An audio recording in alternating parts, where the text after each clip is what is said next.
Well, hello, everyone, and welcome back to the Rewind Podcast, episode number 8 for Tuesday, October 29th, 2024. I'm Marty Sleeve, as always, joined by Darren Mooney and Jack Packard and producer Eric. And today, our special guest, Jesse Schwab. And Jesse, you are here to make your inaugural Rewind appearance because today we're going to be chatting about spooky movies, about Halloween recos, about what we've been watching and what we think you should be watching in this lead up to the spookiest of all seasons. There's only 2 days left in spooky season. You got to get there. It's insane. I mean, unless do we allow spooky season to sort of have a tail past Halloween? That's what The Nightmare Before Christmas is for. It's a bridging movie. That's what like Black Christmas is for. Silent Night, Deadly Night. Yeah, they're designed to bridge. That's the function of those horror movies is. The Addams Family Values has extended Thanksgiving-based sequences. Yes. Yeah. The Eli Roth movie Thanksgiving also probably fits into that. Like the Eli Roth movie Borderlands. It's about the borderland between Christmas and Halloween. As far as I'm aware, I watched it, but I remember none of it. Hold on, I'm seeing now that I'm eternally taking a sip of coffee. So give me one moment. You're doing a funny voice. It does look like you've just been doing a big sip this whole time. I'm going to turn my camera off and turn it back on, and we're going to see what happens. Go for it. I think it is. That's literally our show. Our show today is going to be just mostly about that. There was a couple news bits, but I was like, we don't need to talk about this because this is going to be such. It's just going to be us firing off a bunch of movies we recommend, and I figure I almost have in my mind there's like gradients of recommendations, not in terms of like how strongly we recommend them, but like sort of the cozy tier of like, listen, you can watch this one with your parents. They won't get too scared. This will be like nice, cozy Halloween vibes without really scaring your pants off. You got our throwbacks, Halloween classics, modern bangers, and then Sickos-only.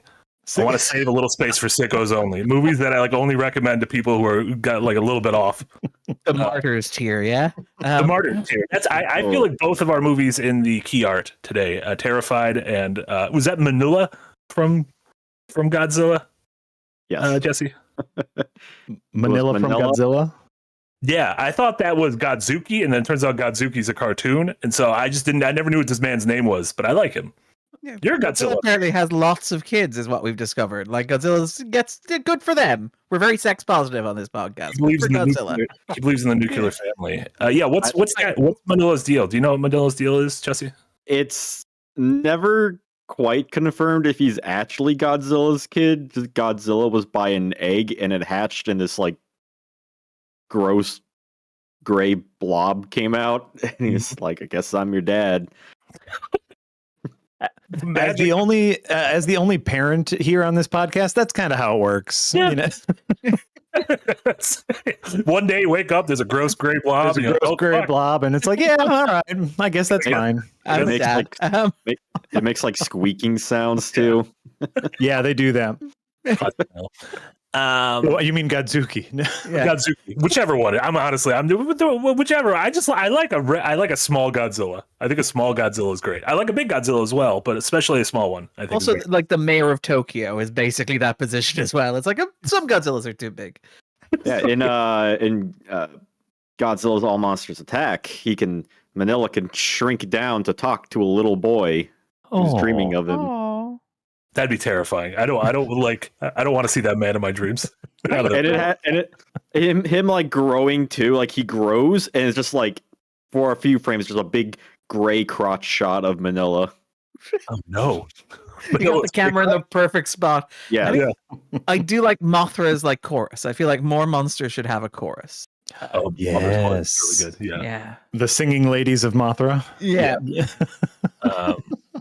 Let's start off with some of these recos, but let's start in the sort of the cozy vibes, the like low stakes, like these are going to be movies that sort of give you the Halloween spirit, that give us maybe even like the autumn spirit, but aren't going to completely terrify us. And I wanted to start out with one, Jack, you mentioned in the Slack the other day, and this is like an early '90s classic that I had somehow never seen. It's been on my list for a long time because it also popped up in Framed recently, like a month ago. Then I have a text chain with a bunch of pals where we play Framed every day and we say how many we got. And they were like flabbergasted that I'd never seen this movie. Well, and I found out over the weekend that apparently they are. The movie is Death Becomes Her. This is young Meryl Streep. This is Goldie Hawn. This is Bruce Willis. Robert Zemeckis directed. I'm going to count it as a Halloween movie. I think there's enough spooky vibes in it. This is definitely a Halloween movie that not a lot of people are talking about, though. Apparently what I found out is that there is a Broadway musical either about to happen or like just come out, much like a Legally Blonde. They have made a Broadway musical version of Death Becomes Her, and I have never been more excited. This is incredible. You sold me at Legally Blonde. Yeah. It's great. So it's Robert Zemeckis. I believe it's the movie he did directly before Forrest Gump. And a bunch of folks from ILM, this was, I believe, came out in 92, and a bunch of folks from ILM worked on it, and they said they were pretty much test driving techniques they would then go on to use in Jurassic Park. Because without going into it's a movie from 92, but like it's about honestly, it pairs weirdly well with the Substance. Substance being a little more Sickos-only, but well, I think that's the other thing I heard is that it's very much like the Substance before the Substance, because it's a lot of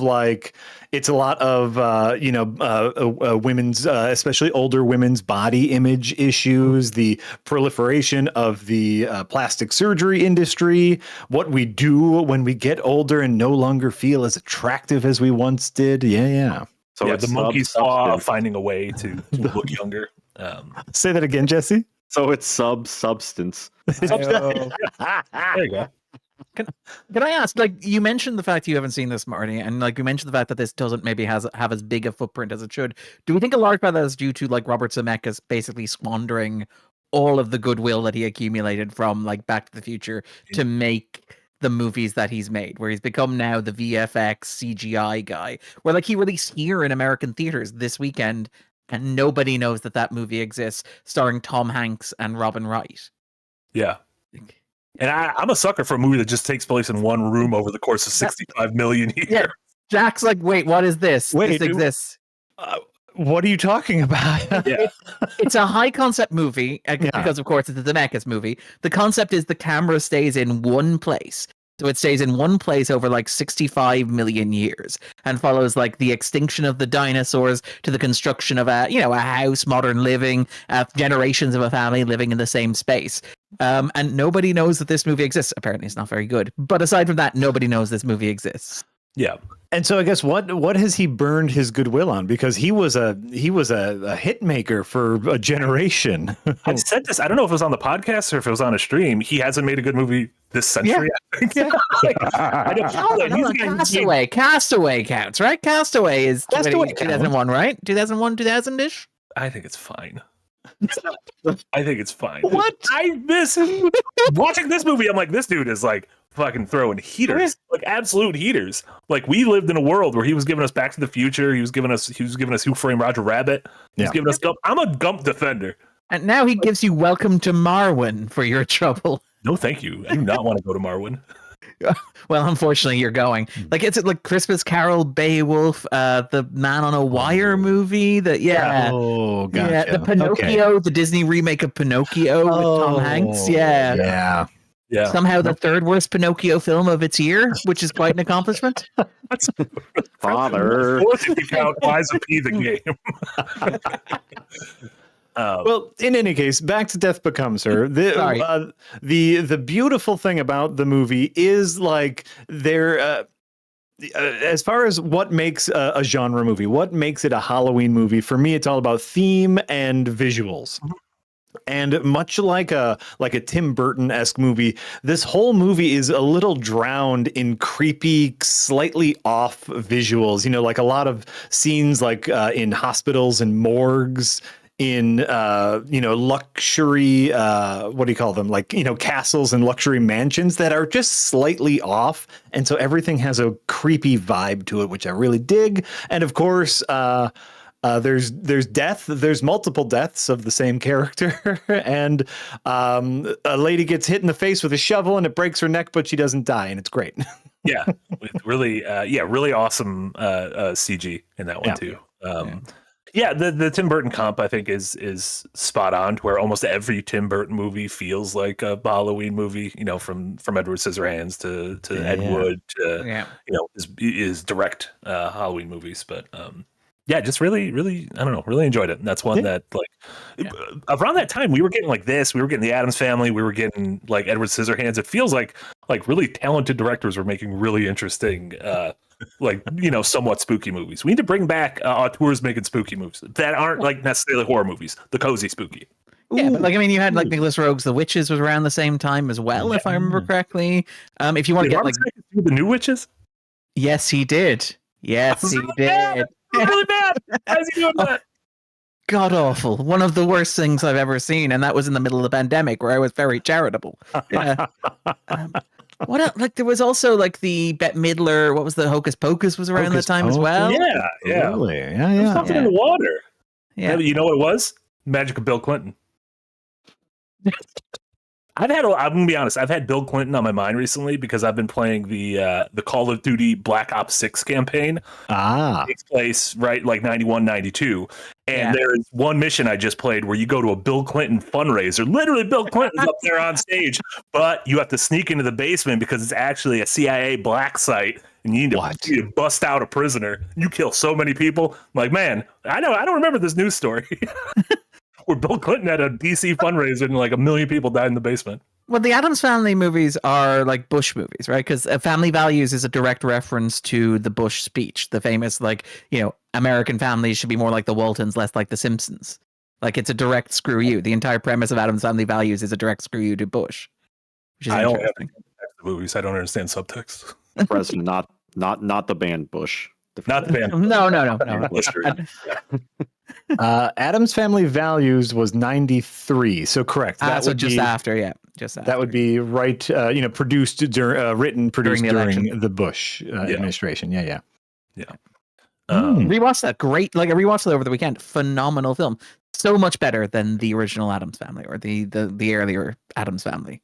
I think stellar cast. Good. Raul Julia. Oh, I mean, yeah. Ugh. And what was it? Christopher Lloyd played little. What's his name? Frankie. Fester. Oh, Frankie Adams. Yeah, Frankie Frico. Angelica Houston with the key light. Like I love the joke of the key light. There are several scenes in like Family Values where like she moves, but the key lights are always positioned so that when she hits her mark, her eyes are still in the key light. It's just fantastic stuff. It's great. I love it so much. Yeah. There we go. That's a great shot there. Yeah. Absolutely great. A great cozy spooky. A couple other ones I've been watching recently that I think kind of fit in this category. On the animation front, obviously you mentioned Nightmare Before Christmas. You have stuff like Coraline. That's like a yearly rewatch for me. Also, still probably my favorite 3D, one of the rare 3D movie experiences I've ever really enjoyed. Still haven't seen Avatar 2. Maybe someday that'll dethrone it. Friday the 13th part 3D. Is that it? 3D, right? I mean, again, Jaws 3D. Freddy's, is it Nightmare on Elm Street 7? Freddy's Dead in 3D? Is that the one? Part 6. It's 6 in 3D. It's Nightmare on Elm Street 6 in 3D. I haven't seen just the last 20 minutes. Okay, all right. But this is like the Harry Potter thing where they did like 20 minutes of, was it Order of the Phoenix in 3D? Which it was like the entire last set piece. Yeah. Or like Superman Returns, where like when Superman's about to save a plane, you get a little icon saying, put your 3D glasses on. Yes. I guess that's the equivalent of like in the Dark Knight where it'd be like, oh, these are the IMAX shots. You're like, hey, you're just the whole screen right now. Yeah. I mean, not the worst decision Bryan Singer ever made, but a very poor choice in terms of like, format. Not the worst decisions ever made. Yeah. Hold on. Jesse has the Nightmare on Elm Street official 3D glasses. Oh, fantastic! Friday the 13th, part 3. Oh my god! 3D glass. Even like the cases in 3. Look at Whoa! Yeah. God, I can see that without 3D glasses. What's going on? It's lenticular. It's like there's a third dimension. This is sorcery, absolute sorcery. Outside of movies, there's a third dimension. Yeah, exactly. Whoa. And then the other animated things, obviously, a handful of the Studio Ghibli movies I always associate with the holiday season or the Halloween season, particularly Kiki's Delivery Service, which is about a little witch who goes to work in a bakery, and Spirited Away, which is my favorite of his movies, which is just full of like delightful little like ghouls and creatures and a great little message. One of my all-time faves. And then Over the Garden Wall, which I think I've recommended on this podcast before, but has become a yearly rewatch for me, which was that short 10 episode, 10 minutes apiece animated series from a few years ago about two brothers who stumble over a wall in their town into a dark and magical forest. And each episode is kind of this episodic journey as they try to find their way home through various spooky things. And I love it dearly. Absolutely. Yeah. Absolutely. Great recommendations. Yeah. Okay, so we are still in kind of basic Halloween recommendation. We have not gone full sicko mode yet. No. Jesse, what do you got for your basic recommendations? Yeah, anything that's not going to terrify people. I'm taking these off because it is murdering my eyes right now. Oh my god, that I'm gonna go blind. God, this is what 2D looks like. Yeah, I'm sorry. You want like cozy heart? What can you watch? I have a whole stack of films right here. Wow, Jesse, these are like recommendations that you would give to someone who you are trying not to scare off. Okay, I would recommend. This is an old one. The Old Dark House by James Whale. yeah, It's, good call. yeah, it's 1932, so it's like 2 years after Frankenstein. And he's just like, I'm just gonna do something fun, and it's just like like it's very atmospheric. It's like a lot of rain. It's very dark. It's a spooky house, but it's kind of funny too. You still get Boris Karloff in it. James Whale, just as a director, is like way ahead of his time with stuff like Frankenstein, Invisible Man, Bride of Frankenstein. He would come back after this to do. And I do believe this was remade in the 60s. 50s or 60s, but like it's just like a classic of like a gem you don't really hear about because it's not like a big monster like Dracula or Frankenstein, but it's just so atmospheric, and it's fun too. It's a lot of fun. There's like a guy who's like the family's just obsessed with potatoes or something. It's silly. Yeah, the Irish. Like that is a big like. Is this character meant to be Irish in a 1930s horror film? That's how you easily signify that to an audience without saying anything. You mentioned James Whale, obviously for most known for Frankenstein. I think those early Universal movies are also great, like entry points into horror, but also entry points into just like, wow, these are like literally some of the best movies of the 30s and 40s. Everything from Frankenstein, Creature of the Black Lagoon, Invisible Man, Wolfman. Even the two Draculas, like the Spanish language Dracula and the like Todd Browning Dracula, like they're accessible. They're 70 minutes long, and they're like, if you are unsure of black and white film, they're great ways to kind of ease you in because you know the story and you just enjoy the production of it, you know? Yeah, that 1930, it was a 30 with like Dracula, Frankenstein, and Dr. Jekyll and Mr. Hyde from like I think it was Warner Bros. It was just like that was like the year. I bet people saw this and were like, this is it. History's gonna be great. This is gonna be a great decade. Nothing bad's gonna happen for the rest of this decade. To be fair, like it's like if you're a cinephile, 1939 is a pretty great year. If you're anybody else, it's pretty awful. Like, coming out of like Wizard of Oz, Gone with the Wind double feature, being like, best year in the history of mankind. Now I'm just gonna knock and see what's going on in the world. Yeah, Hachi. Darren, do you have any normie recos for the normies?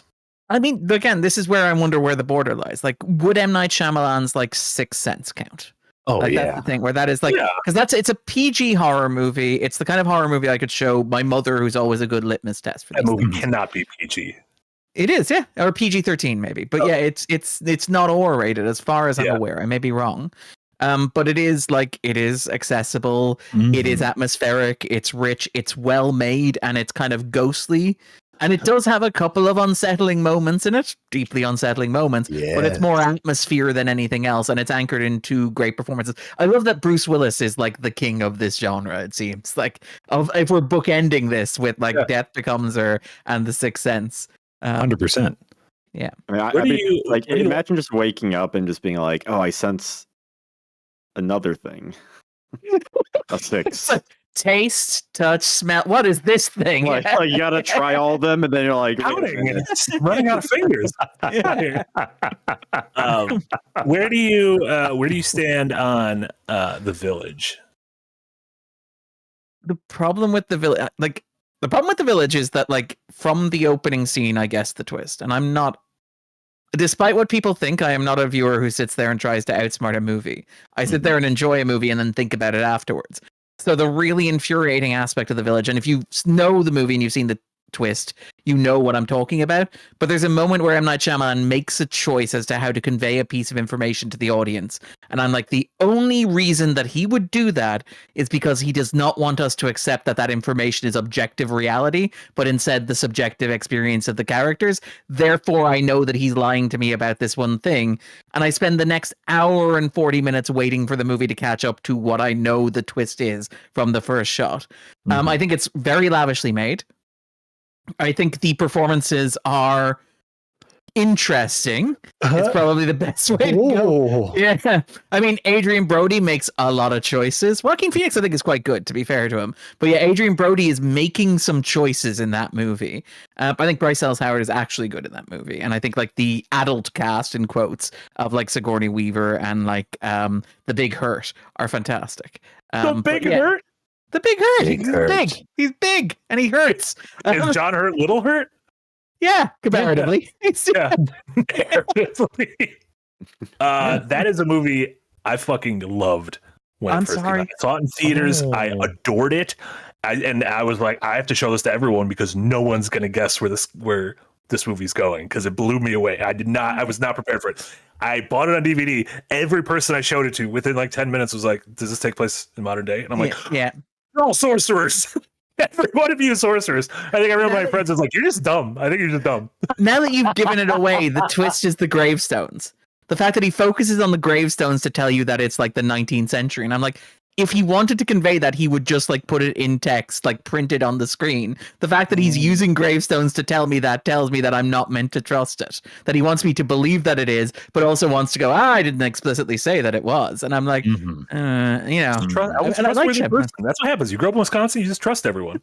That's how you get your you get your Dahmers and your Gacy's. Hey, I am not convinced it takes place on Earth. Fair, like most M. Night Shyamalan movies. It's an after-Earth scenario.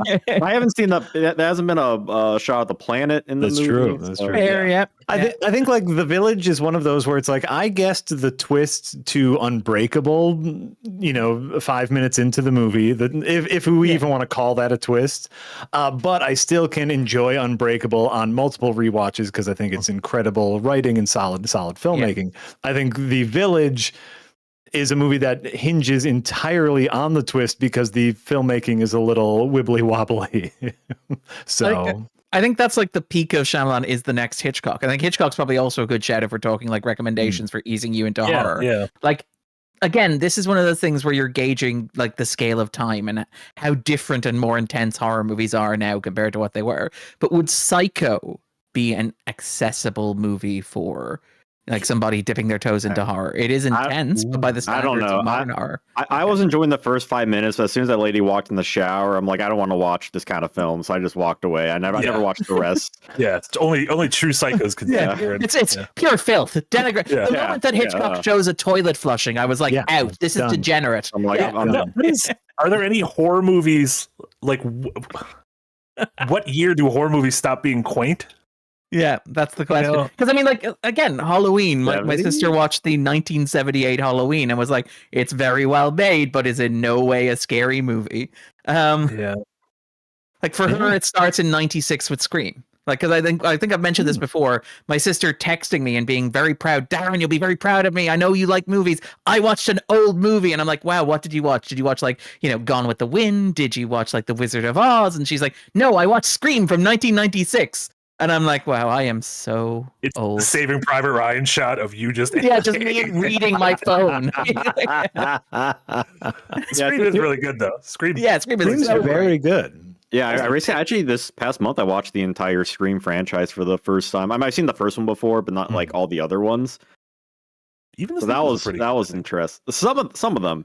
Yeah. I think 2 and 4 are great. Like, It was good. yeah, take Give me a that Timmy, 4. you give me a Timmy Oliphant, then I'm sold. You're fine. Give me a Timmy Elephant and a clumsily rewritten climax because the previous version leaked on the internet, and I'm all in, baby. Is that true? That is rumored to be the truth. Now, he says it was always going to be Timothy Oliphant, but there were leaks that it was supposed to be, I believe, the roommate and Jerry O'Connell. Was this something Ain't It Cool News? I bet Ain't It Cool News ruined this. It ruins movies. Ruined. Thanks a lot, Ain't It Cool News. Because obviously that's the worst thing that has ever been involved with Ain't It Cool News. Wow, there's a lot of bad really- people in the entertainment industry. Yeah, Oh, no. yeah.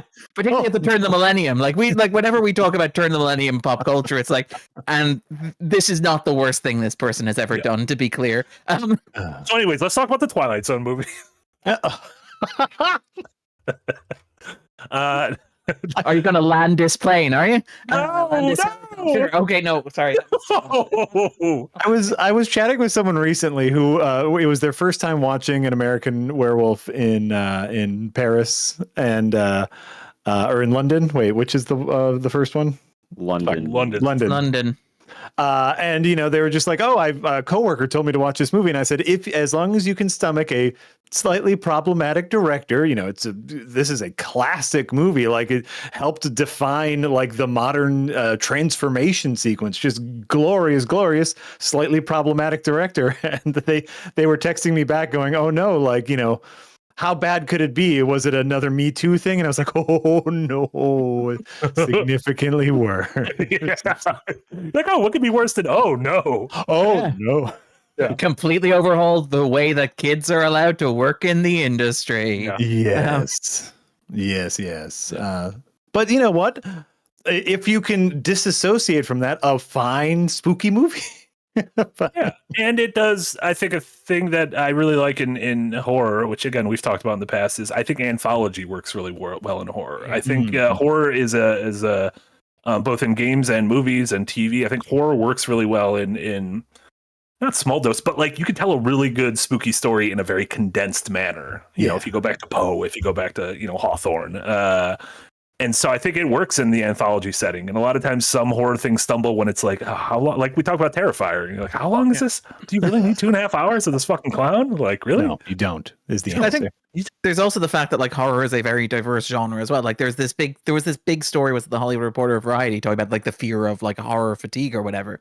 And the issue is that like horror can be so many things. So even a horror anthology can be so many different flavors, like the Guillermo del Toro's Cabinet of Curiosities, which is a great Halloween watch, which also like has stories that run the spectrum from, you can dip your toe in, or you can watch like The Viewing or The Autopsy and get properly messed up. But like horror just has a wide range of like tones and kind of, theme settings, moods, atmospheres, and approaches. And so I think like an anthology setting works well for that reason as well, where you're not watching 6 20-minute like versions of the same scene over and over. You're getting a different flavor, and you can actually like sequence it as well. Like you can end on a gory one and start on a light one, or you can pace it out in the middle by going a bit easy, Yeah. Well, and horror as it evolved over the last 100 years is just like slowly kind of snowballing and catamaring and pulling in parts of culture. And obviously every decade almost feels like horror is directly, speaking to whatever the big event or big topic culturally of that decade is, whether it's the post-war radiation monsters, or whether it's the, post-Reagan era, or sort of the technology tinged horror of post 9/11. A lot of posts in horror. Yeah, well, I mean, horror doesn't tend to be to be fair. You'd be rather like it's the premise of a horror movie that you watch a pre 9/11 movie, That's what the Ring tape is. Yeah. Like, it's 1997. What's going on? Why is this torture porn? Because horror is usually so quick to produce, it's also almost quasi topical as far as it's reacting to kind of the modern climate, because you can turn around a horror movie in under a year. Yeah, and it's quick and it's cheap and it's careful, so you don't have to worry about like focus grouping. You don't have to worry about alienating audiences. Like this year, we've had like a flood of post Dobbs, like abortion horror movies. Like off the top of my head, The First Omen, for example, Apartment 7A, Immaculate, Cuckoo, and like no coincidence that all of these movies about pregnancy, even Romulus, which is the most pregnancy-focused alien movie in a franchise about pregnancy, are all coming directly after like Dobbs, and you could literally set your clock to Dobbs happens. A year pre-production, about 6 months of production, 6 months of post-production, and release, and here we are. Absolutely. Yeah, even I remember specifically one of my favorite early movies of quarantine was Host, which that was the horror movie that was all filmed on Zoom screens. Zoom screens, yeah. And it came out in like July of 2020, and I'm like, fucking, how did you throw this together so quickly? Like, this is nuts. Like, we've been only doing this for like months, and you already got like a banger of a movie. My mind jumped to The Host, that the Bunker film. Yeah. The giant killer tadpole. Yeah, very important. This is what happens if you go outside. This thing's gonna fucking run you over. Yeah, like you mentioned, like 9/11. So like again, like you see the wave of post 9/11 movies in 2003 with like Saw and with like Texas Chainsaw Massacre reboot. It is like clockwork.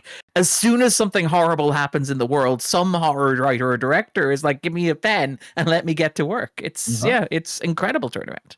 I recently watched Saw in theaters. They had like a special like 20th anniversary of it, and there's like maybe like 6 people in it, but I am having a blast. Like at the end when they hit that music, like da da da da, I'm like, oh my god, let's go! It's so hype. Like the Saw franchise is its own thing. The original Saw is a masterpiece, I think. Like, and it's somewhat not sullied. Sullied is unfair because that's dismissive of the later films, but it is kind of tarred with the brush of this is torture porn. The first Saw is much closer to something like, say, Seven. It's not particularly graphic. A lot of the horror is psychological and introspective. And obviously, as soon as you hit Saw 2, it's like, no, we're going to throw people into big bags of needles and stuff like that. And we're going to ask them to like peel their own skin off or whatever, drown them in pig fat. I like, by the way, like the Saw franchise continuity is fascinating because I think Saw 3 has a trap in which a person is drowned in like pig entrails, and there's just a machine that constantly feeds pig carcasses in. And then like 7 movies into the franchise, they reveal that Jigsaw John Kramer used to be a farmer, answering the question of where he got all those pig carcasses. I mean, that's set up and payoff. That's exactly. For 4 Saw movies, I was like, where did the pig carcasses come from? The series is like a big pyramid and everything builds on top, and like keeps looking back and like, okay, how can we take this one minor character, this one minor detail, and keep like stringing it, making like they're weaving together this horror quilt, and I'm all here for it. Yes. It's not really a spoiler given the franchise has continued past this point. They kill Jigsaw, the title character of the franchise, in the 3rd movie and have not revived him. And Tobin Bell has appeared in all but one of the subsequent Saw movies as the character of Jigsaw. It's incredible. It is. And that guy he's pretty old, so like get him in all the films. Like keep making them until like he cannot make these anymore. I will support it. Eric, can you get the picture of Tobin Bell from Saw 3D, aka Saw 7, with the backwards facing baseball cap? Yes. Just put it down. Yeah, put it down. How do you do, fellow kids? It's one of the scariest shots in the Saw franchise. I'm really testing it. John Jigsaw. Who thought this was a good idea? He's like, so young. Who was like, yeah, this could look good. He needs to infiltrate a book signing, if I remember correctly, is like the premise of that scene. It's like Sean Patrick Flannery is signing. Sean Patrick. You need to be in disguise. The cops will never suspect. I enjoy in the first one where he just has like a blonde like soul patch. Yeah, just like, that is still one of the twists I just can't. I can't abide by the fact that he was just laying prone on that floor for hours and hours. I'm like, you didn't sneeze. Like, what if you like got a cramp? No, he again, Marty, please. You have to watch Saw 3 in order to understand this fully. Yeah. They do show him being tranquilized at the climax of Saw 3 to prepare him for the events of Saw. They do close that loop, Marty. Okay, so even if you're tranquilized, even if in your mind, what if you go to bed tonight and in your mind be like, the second I wake up, I'm not going to move. I'm just going to pretend I'm still asleep. You're going to wake up and yawn and move and be like, oh, fuck, I was supposed to be asleep. It's very hard to remember that. To me, I always hated the fact that they kind of, closed that loop as far as he was tranquilized, because I thought like kind of one of the themes is these two people are so trapped in their own lives, they don't notice the world around them like they didn't notice an alive person just laying there. But then they closed that loop and I was like, oh, that kind of dilutes the message of the first Saw. Thanks, Saw 3. I mean, Saw 7 again. Like, I love how deep into the minutia we're going. Is it Saw 7 or Saw 8 reveals that like Cary Elwes was alive the whole time, and he was the surgeon who performed the surgery in the opening stunt of Saw 2, which is like one of my, again, because Saw 2 is the one where a person discovers there's a key behind their eyeball, and obviously people are like, who could have possibly put that there? And they're like, well, we have closed that loop for you. Turns out Cary Elwes not dead, and he's very good at cranial surgery. And I believe Saw 2 was originally a script that was retroactively fit in to make into a Saw movie. So they will take whatever they can and make it part of the lore. Yeah, like pigs into a grinder. Oh, that's great. That's a good. Now I want a list of movies that were. Because it was like Cloverfield Paradox, Die Hard 3, like movies that started as something else that were just like, you can kind of weapon sequels, I think, are like if you squint and look at the right angle, you can make this a thing in our world. Well, no, that's the opposite. Like those are movies that are explicitly become sequels, but then there's the opposite, which is like movies that are sequels, but we don't have the rights to them. So, for example, like The Rock is a James Bond movie that follows on from Diamonds Are Forever, for example. Or what's one of my other favorite? Oh, like Raised by Wolves, which is the science fiction show that Ridley Scott made with HBO, which is not an alien movie, franchise type thing, because we don't have the rights. I like it. I never heard the Rock one, but I like that. Well, because he's Britain's top secret agent, played by Sean Connery. Oh, he's literally like. Yeah, he's a former British Secret Service. He's basically James Bond. Yeah, I want to rewatch the movie and just pretend he's James Bond. Sounds great. I think you can. Yeah, and the idea is that like the last Sean Connery Bond movie in the regular canon, excluding like You Never Say Never Again, was Diamonds Are Forever, in which he is in the US. So the idea is he got arrested for whatever it is he did in Diamonds Are Forever, and is now serving time out. I believe that film was in Las Vegas, which would be kind of close to San Francisco. Yeah, there you go. God, it's all happening. Yeah, it's all coming together. Is it like Enemy of the State as well as kind of a sequel to The Conversation, which is another thing I love, where they just change the genre, where they take like this austere character piece about like surveillance culture and existential loneliness, and like, okay, but what if, hear me out here, the unofficial sequel is like a Tony Scott, Michael Bay action movie with Will Smith. You know that scene in The Conversation where he zooms in from his hotel room at Union Square? What if we zoomed in on a penny from a satellite? What if there were 20 cuts in that sequence and also lingerie? Great movie. I love that. I love both of them. Okay, let's move on from our cozy times. Let's do like a level below Sicko. Let's not go Sicko yet, but what are our horror recos that are for horror fans, but not quite in that scary Sicko category yet? All right. Here's what I have. It's a movie I want to say we talked about when it first came out. It's a movie I just rewatched again this year that I effing love so much. The Empty Man. Yeah. Which is available to watch on Hulu. And you absolutely should. It is a goddamn masterpiece. It is 8 different horror movies crammed into one, and it all makes sense. It is a Alone in the Woods horror movie. It is a murder mystery. It's a slasher horror movie. It's also kind of like a I Know What You Did Last Summer teen horror movie for a little bit. It is beautiful. It is just goddamn beautiful. They literally go to Makeout Bridge at one point in it, as I recall. I love that place. Exactly. They go to Makeout Bridge. There is a nude sauna sequence.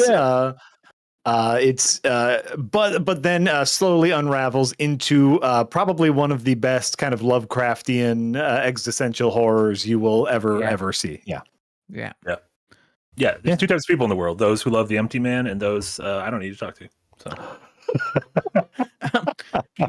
Also along the similar lines, and also I believe a Hulu released Barbarian recently as well. I would like to share. Yeah, That's another example of it's not quite 8 different horror movies. It's 2 different horror movies stapled together in the middle. It's great. I really, really would recommend that as well. If you're looking for recent stuff that maybe didn't get the love that it deserves. Sticking, I believe this was also Hulu. Yes. Last year with Caitlin Dever, No One Will Save You. Yes. The alien abduction movie that mostly silent, so it was like the hundreds of mostly beavers of its time. it is the hundreds of beavers.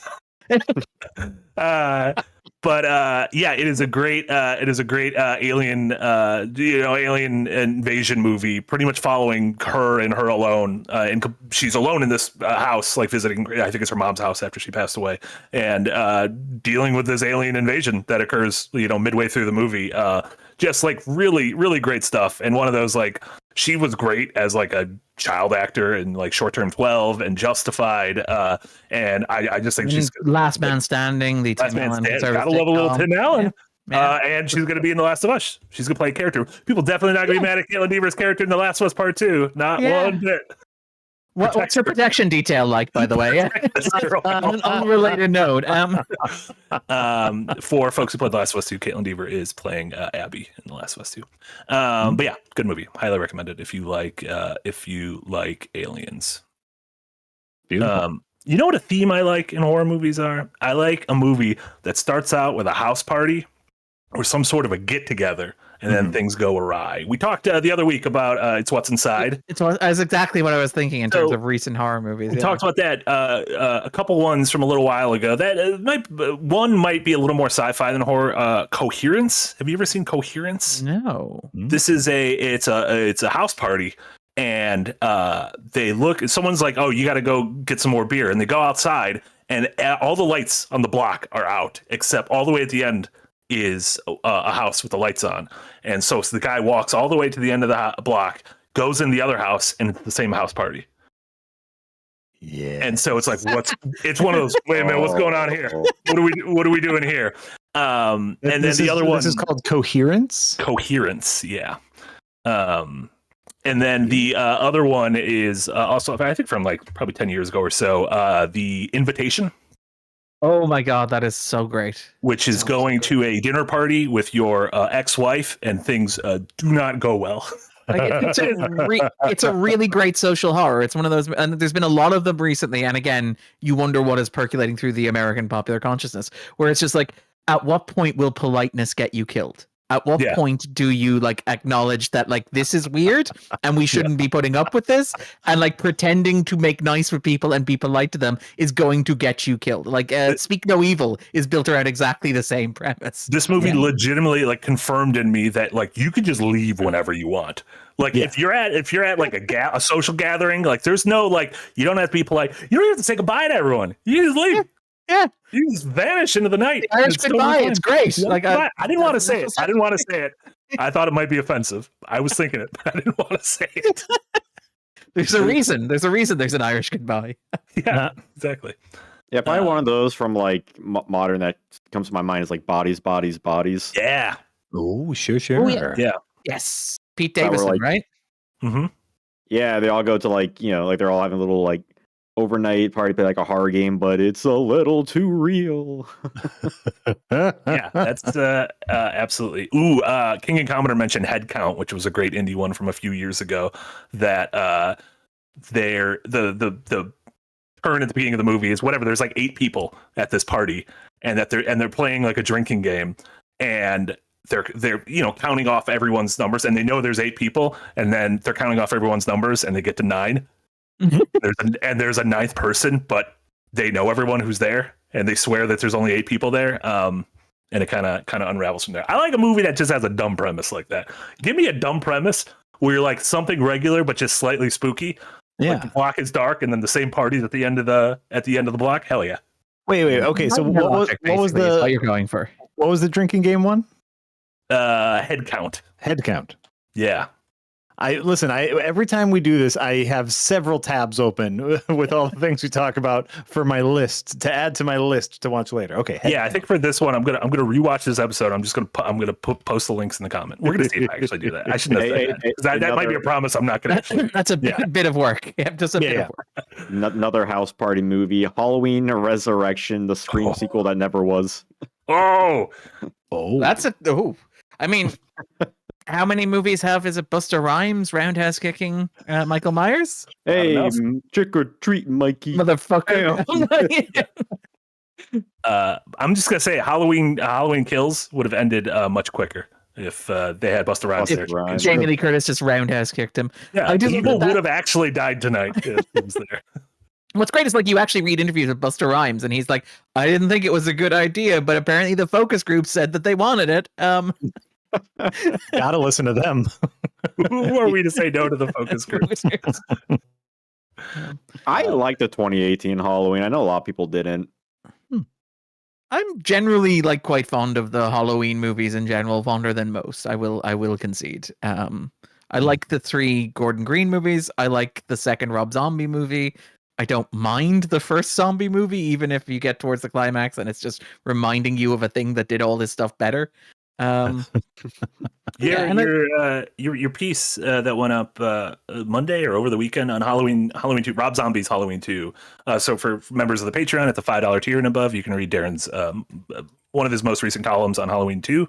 That was interesting because I really did not like Halloween 2, and then I read your piece and I was like, I kind of want to rewatch this through and sort of like, retune my expectations given some of the context around it. Well, that's a deeply, deeply, deeply unpleasant movie that like hates its audience, hates itself, hates its existence. It's a remarkable piece of work.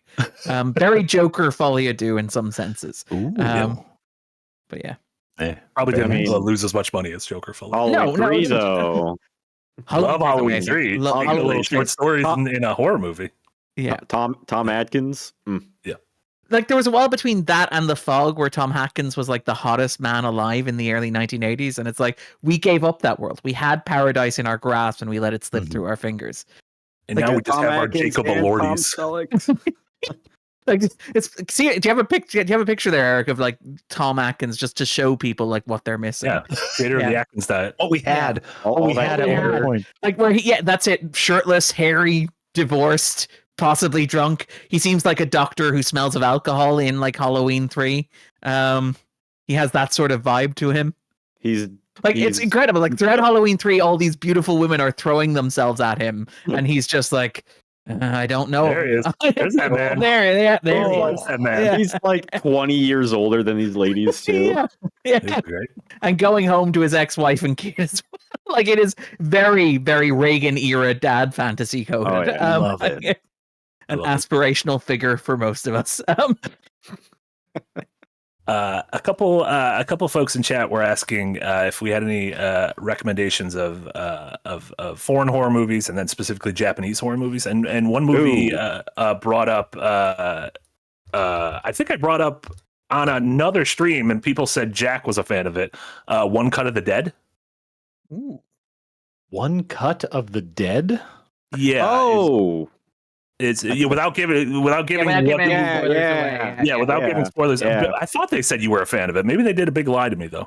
They might have done a big lie to you, unless it's called something else. I don't believe I've seen this. Yeah, it's fascinating. Yeah, it's a movie. We'll leave it at the movie starts out and it's about making it's about a film crew who wants to shoot a zombie movie in like an abandoned factory, and then spoilers, maybe zombies attack.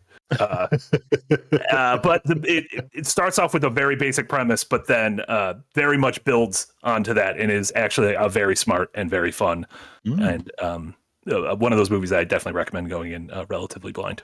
Yeah, it has like pretty good twists. They even got me like when I was watching it, not like they're dead, but just more of like and then it keeps going, and you're like, okay, this just keeps like it's like a 7-layer dip.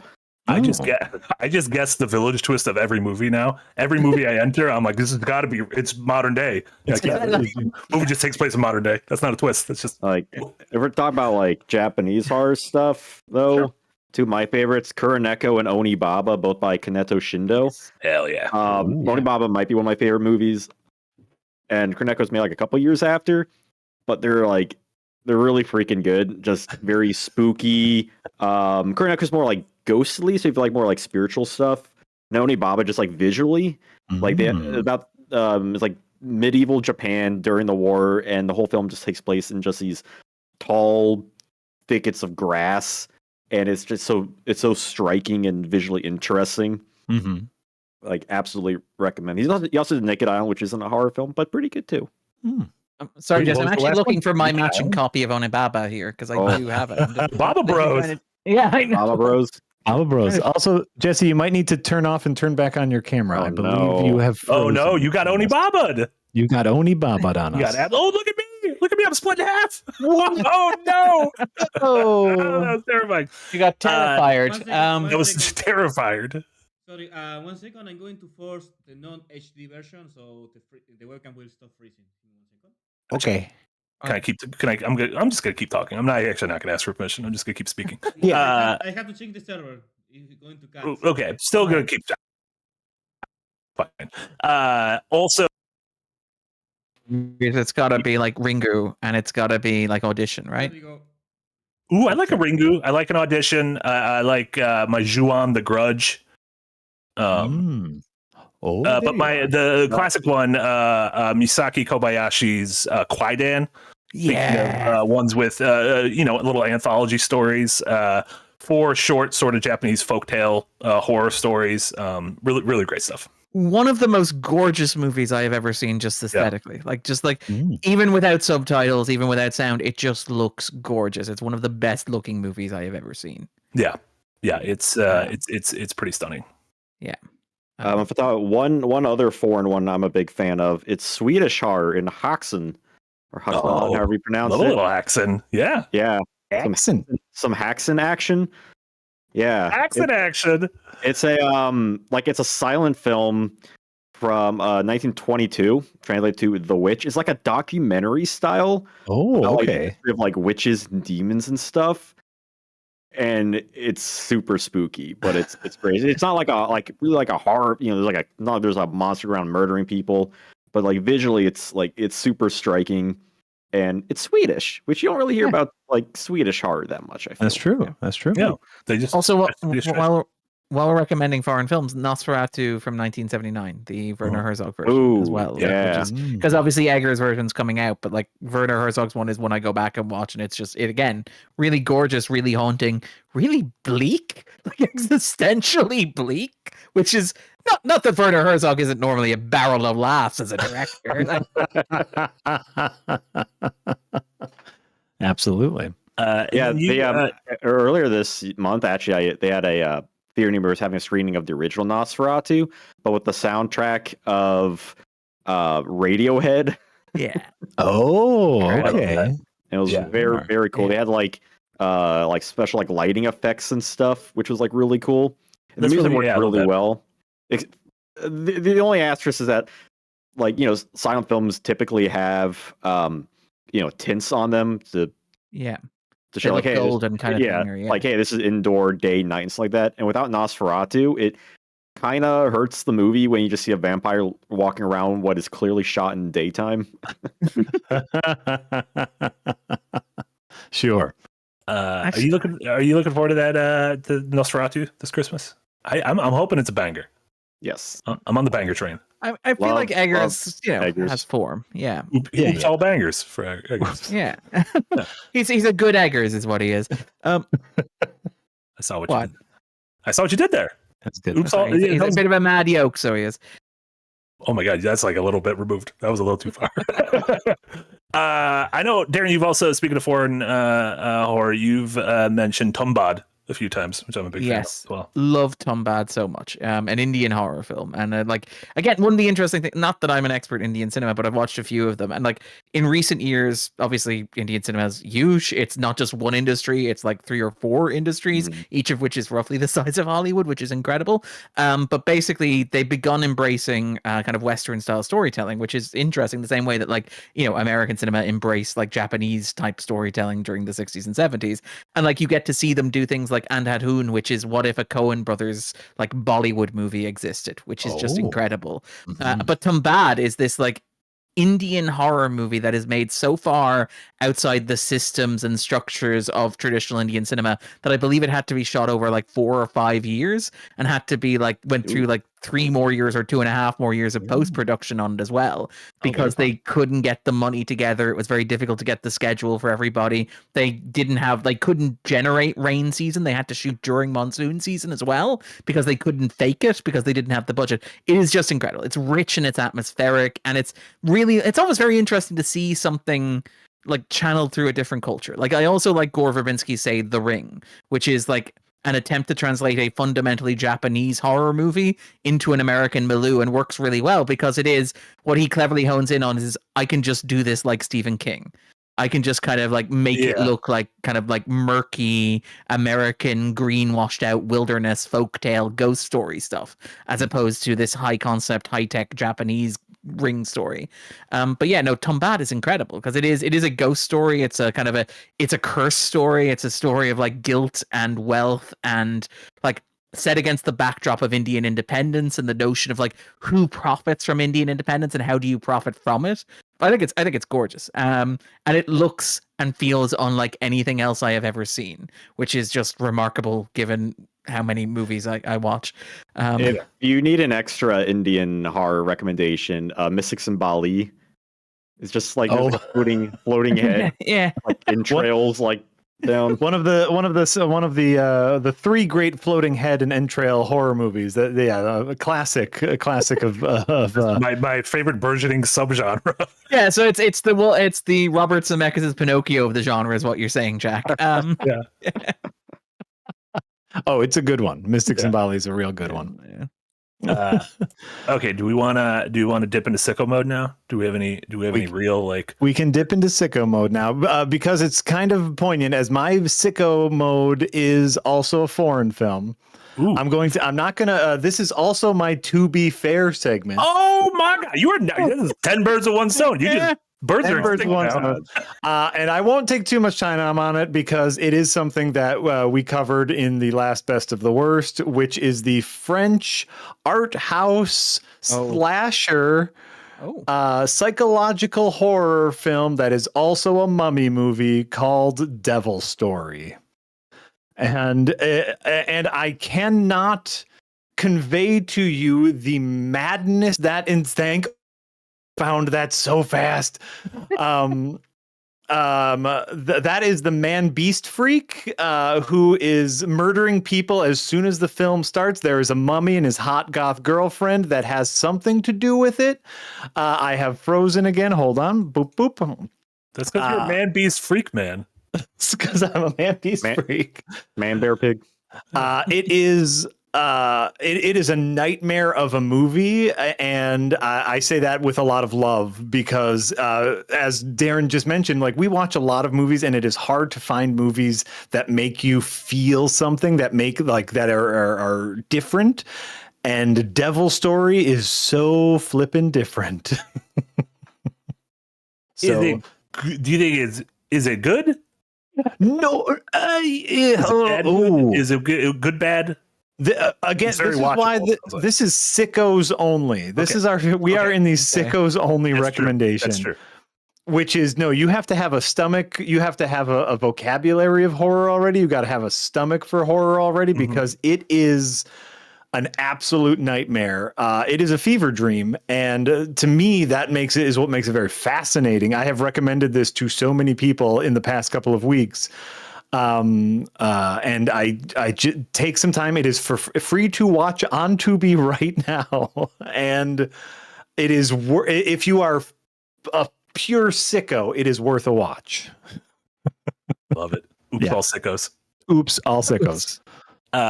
One of my sicko recommendations, also speaking of foreign films, and also on joining Manila on the cover art for this episode, is a 2017 Argentinian movie called Terrified. Not Terrifier. It doesn't have Art the Clown. You don't need lore in this movie. Don't worry.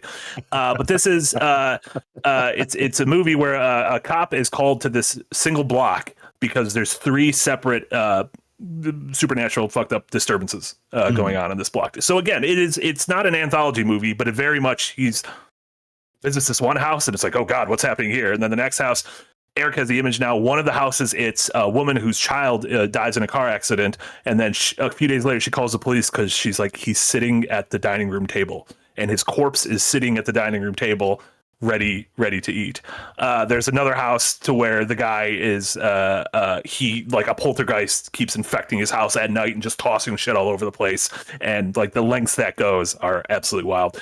The practical effects in it, the creature design, it's incredible use of slow burn jump scares. Like, this jump scare is coming and the fuse burns for so long, and even when it hits, it still hits so hard. Absolutely great movie. The same director, Damien Rugna, did he had a new horror movie last year called When Evil Lurks, which is also great. This dude's an absolute sicko, so I got season tickets to his nonsense.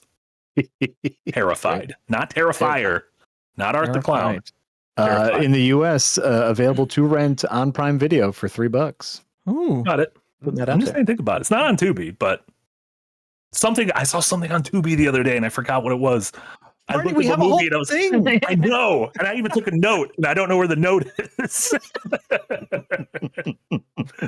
Never let me say we're not professionals. Well, here's the thing: is Tubi is not sponsoring us yet, so it doesn't matter. But Tubi, look what you just missed out on. It could have been part of Marty's job. You could have had a double Tubi fare. Could have had a double Tubi fare. Yeah. Darren, you got any Sickos-only recos? I feel really bad because like gore isn't really my thing when it comes to horror movies. But off the top of my head, like the 3 first Peter Jackson movies come to mind, which are like Brain Dead, Meet the Feebles, Bad Taste, which are just, again, remarkable to think that this is the guy who made the 3 Lord of the Rings movies. Just again, wonderful practical effects work. As the titles imply, some terrible taste involved as well. And I don't know if it counts, but stuff like, say, The Descent as well is like a movie that really scared me every time I saw it. It's just really, really well made. It's not, I don't know if it's particularly gory, but it's really dark and intense and very visceral. So these don't have to be gory. These are just these are movies in which you would have if you were to recommend them, they would have a little caviat with them. And I think like Brain Dead, aka Dead Alive, is what we call it here in America, is one of those like, you should watch this, but just be warned.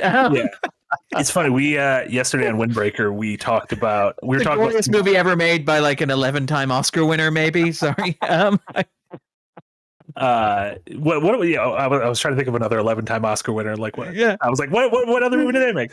No, we talked Piranha too. We on Windbreaker yesterday we were talking about some of like our earliest memories of like being scared by media, and partially one was Yasi and I both felt 10,000 years old because Jay mentioned as a child watching Fellowship of the Ring. And it's when Bilbo like reaches and and he grabs for the ring. And then we talk about like how like, there's like a couple moments in each of the Lord of the Rings movies where it very much feels like Peter Jackson's like, what if I sneak a little bit of this in there? Yeah, what if I get a little bit of my old touches back in there, like the Frighteners, just gonna ease that back in. It's again incredible to think that this was the guy who's also like, I'm going to make The Lovely Bones and win even more Oscars. And it's like, maybe remember your roots, Mr. Beatles man, Ryan Gosling, you will be in this movie. No, wait, Ryan Gosling, you've become fat. You cannot be in this movie. No one asked you to gain all that weight, Ryan Gosling. Oh no! But like we settle for Mark Wahlberg, right? If I remember correctly. Yeah, that was a bad movie. Yeah, that movie had everything going for it. I mean, like when Stanley Tucci needs to be reined in, you're not doing your job. Like when there's too much Tucci, you're like too much Tucci. Do you think Peter Jackson's ever going to be nominated for an Oscar again? He would have to like make a movie again, right? Like he would have to. Make I suppose could he? What are the odds of him winning for documentary for something as opposed to winning? Well, he did the Beatles thing, right? That's it exactly. Yeah, so that would seem to be like where I suspect his interest at the moment. I do also feel like maybe The Hobbit like killed any enthusiasm for the art of making fictional narratives. It's almost like if you make one incredible, perfect genre trilogy, you shouldn't go back and make another trilogy that takes place beforehand because it's just going to absolutely suck the life out of you of ever wanting to make movies again. Yeah, you should like go make an Airwolf movie starring Matt Damon and Tom Holland or whatever, you know? I think we might see a kind of like a Shyamalan-esque resurgence from Peter Jackson, where he's just like, "Hey, what if I just make a schlocky little horror movie again? No pressure, no nothing." But Jack, the way that works for Shyamalan mortgages his property and then makes the movie using what he got for the mortgage. If Peter Jackson mortgages his property, he still makes a movie as big as Lord of the Rings. Well, and Shyamalan's smart because now he's like, oh, wait a minute. If I just cast my daughter, that's 2 paychecks for this movie. Boom. Yeah. And Money's a good dad. Yeah. He learned from the school of Paul W.S. Anderson. Happy birthday, sweetie. What was her name? Lady Ravenhead? Lady Raven, yeah, and then like while he was also producing his other daughter's directorial film in the West of Ireland, which I like as well. Yeah. That's when he met Josh Hartnett. He made Josh Hartnett fly out to the West of Ireland to meet him because he was producing his other daughter's directorial. What's going on in West Ireland? I don't know anything. Is it cool? Is it cool over there? The British used to have a saying to hell or to Connacht. It's fun. Like it's the most Irish place because it is the least settled place when it came to like the occupation. So it's the one that most retains its culture. It is harsh but it is beautiful. It is one of the most beautiful places on earth. I love it so much. Great surfing. If you describe somewhere in America as the most American place, I'd be like, I probably don't want to go there. like the Irish language exists like pretty much in the west of Ireland because it was so untouched by the British because they didn't want it, because like there was a real sense of like they colonized the nation and they were like, except that bit, you know, that's where traders go, or that's like it'll sort itself out in a couple of 100 years. But yeah, it's too harsh and too beautiful. Yeah. But it's windswept, beautiful, very green, hills. It's on the Atlantic coast. It's gorgeous. Banshees of Inisherin. Okay, perfect. And apparently it's where a friend of the show, Snake the Garden's from. So there you go. Snake's great. So I spent 8 years there. Yeah, I spent 8 years in Sligo. Great. In Saigon? Sligo. Oh. It's the beginning of Apocalypse Now. You're staring up the ceiling. They had a fan going around. Yeah. It's waiting for an order, any order, to hell or to Connacht, it said. No, you touched on The Descent earlier, though. And I think The Descent in movies even like, God, what was As Above, So Below? The found footage movie going into the catacombs under Paris. Yeah, under Paris. I think those movies have a really great visceral fear of, if you're a fear of like tight spaces and if you have claustrophobia, those movies like tackle that like extremely well, and that's something that fear I think comes across, especially if you see it like in a movie theater, more than like, oh, I don't like spiders and this movie's got spiders. Like, I don't know, doesn't really do anything. Whereas like a well-filmed tight space that's getting smaller and smaller, ooh, that'll do it. Particularly with sound mixing as well. Like again, one of those the genre that works really well with just sound mixing, because what you do is you turn off the camera and you turn on the sound and you just have the best time. Yeah, but I mean worst. It's just a legitimate nightmare. Violent Night, Deadly Night gets me very claustrophobic. What was the tagline for that? You'll never look at a shish kebab the same way again. Let me just see if that was the actual tagline. There's I thought it was something like there's only 2 more shopping days till Christmas. Oh, that might be something like Deadly Night 2. Oh, okay. The more they started with the taglines and worked their way backwards from there. Yeah. Jesse, do you got any Sickos-only recos? Well, probably pivoting, I guess, more off of like Darren was saying. I would say like Stuart Gordon films, like From Beyond, Reanimator, Dolls. Dolls, very good. Got one right here. Castle Freak is even funny, and that's just like, hey, let's run around in a castle for a day and make a movie.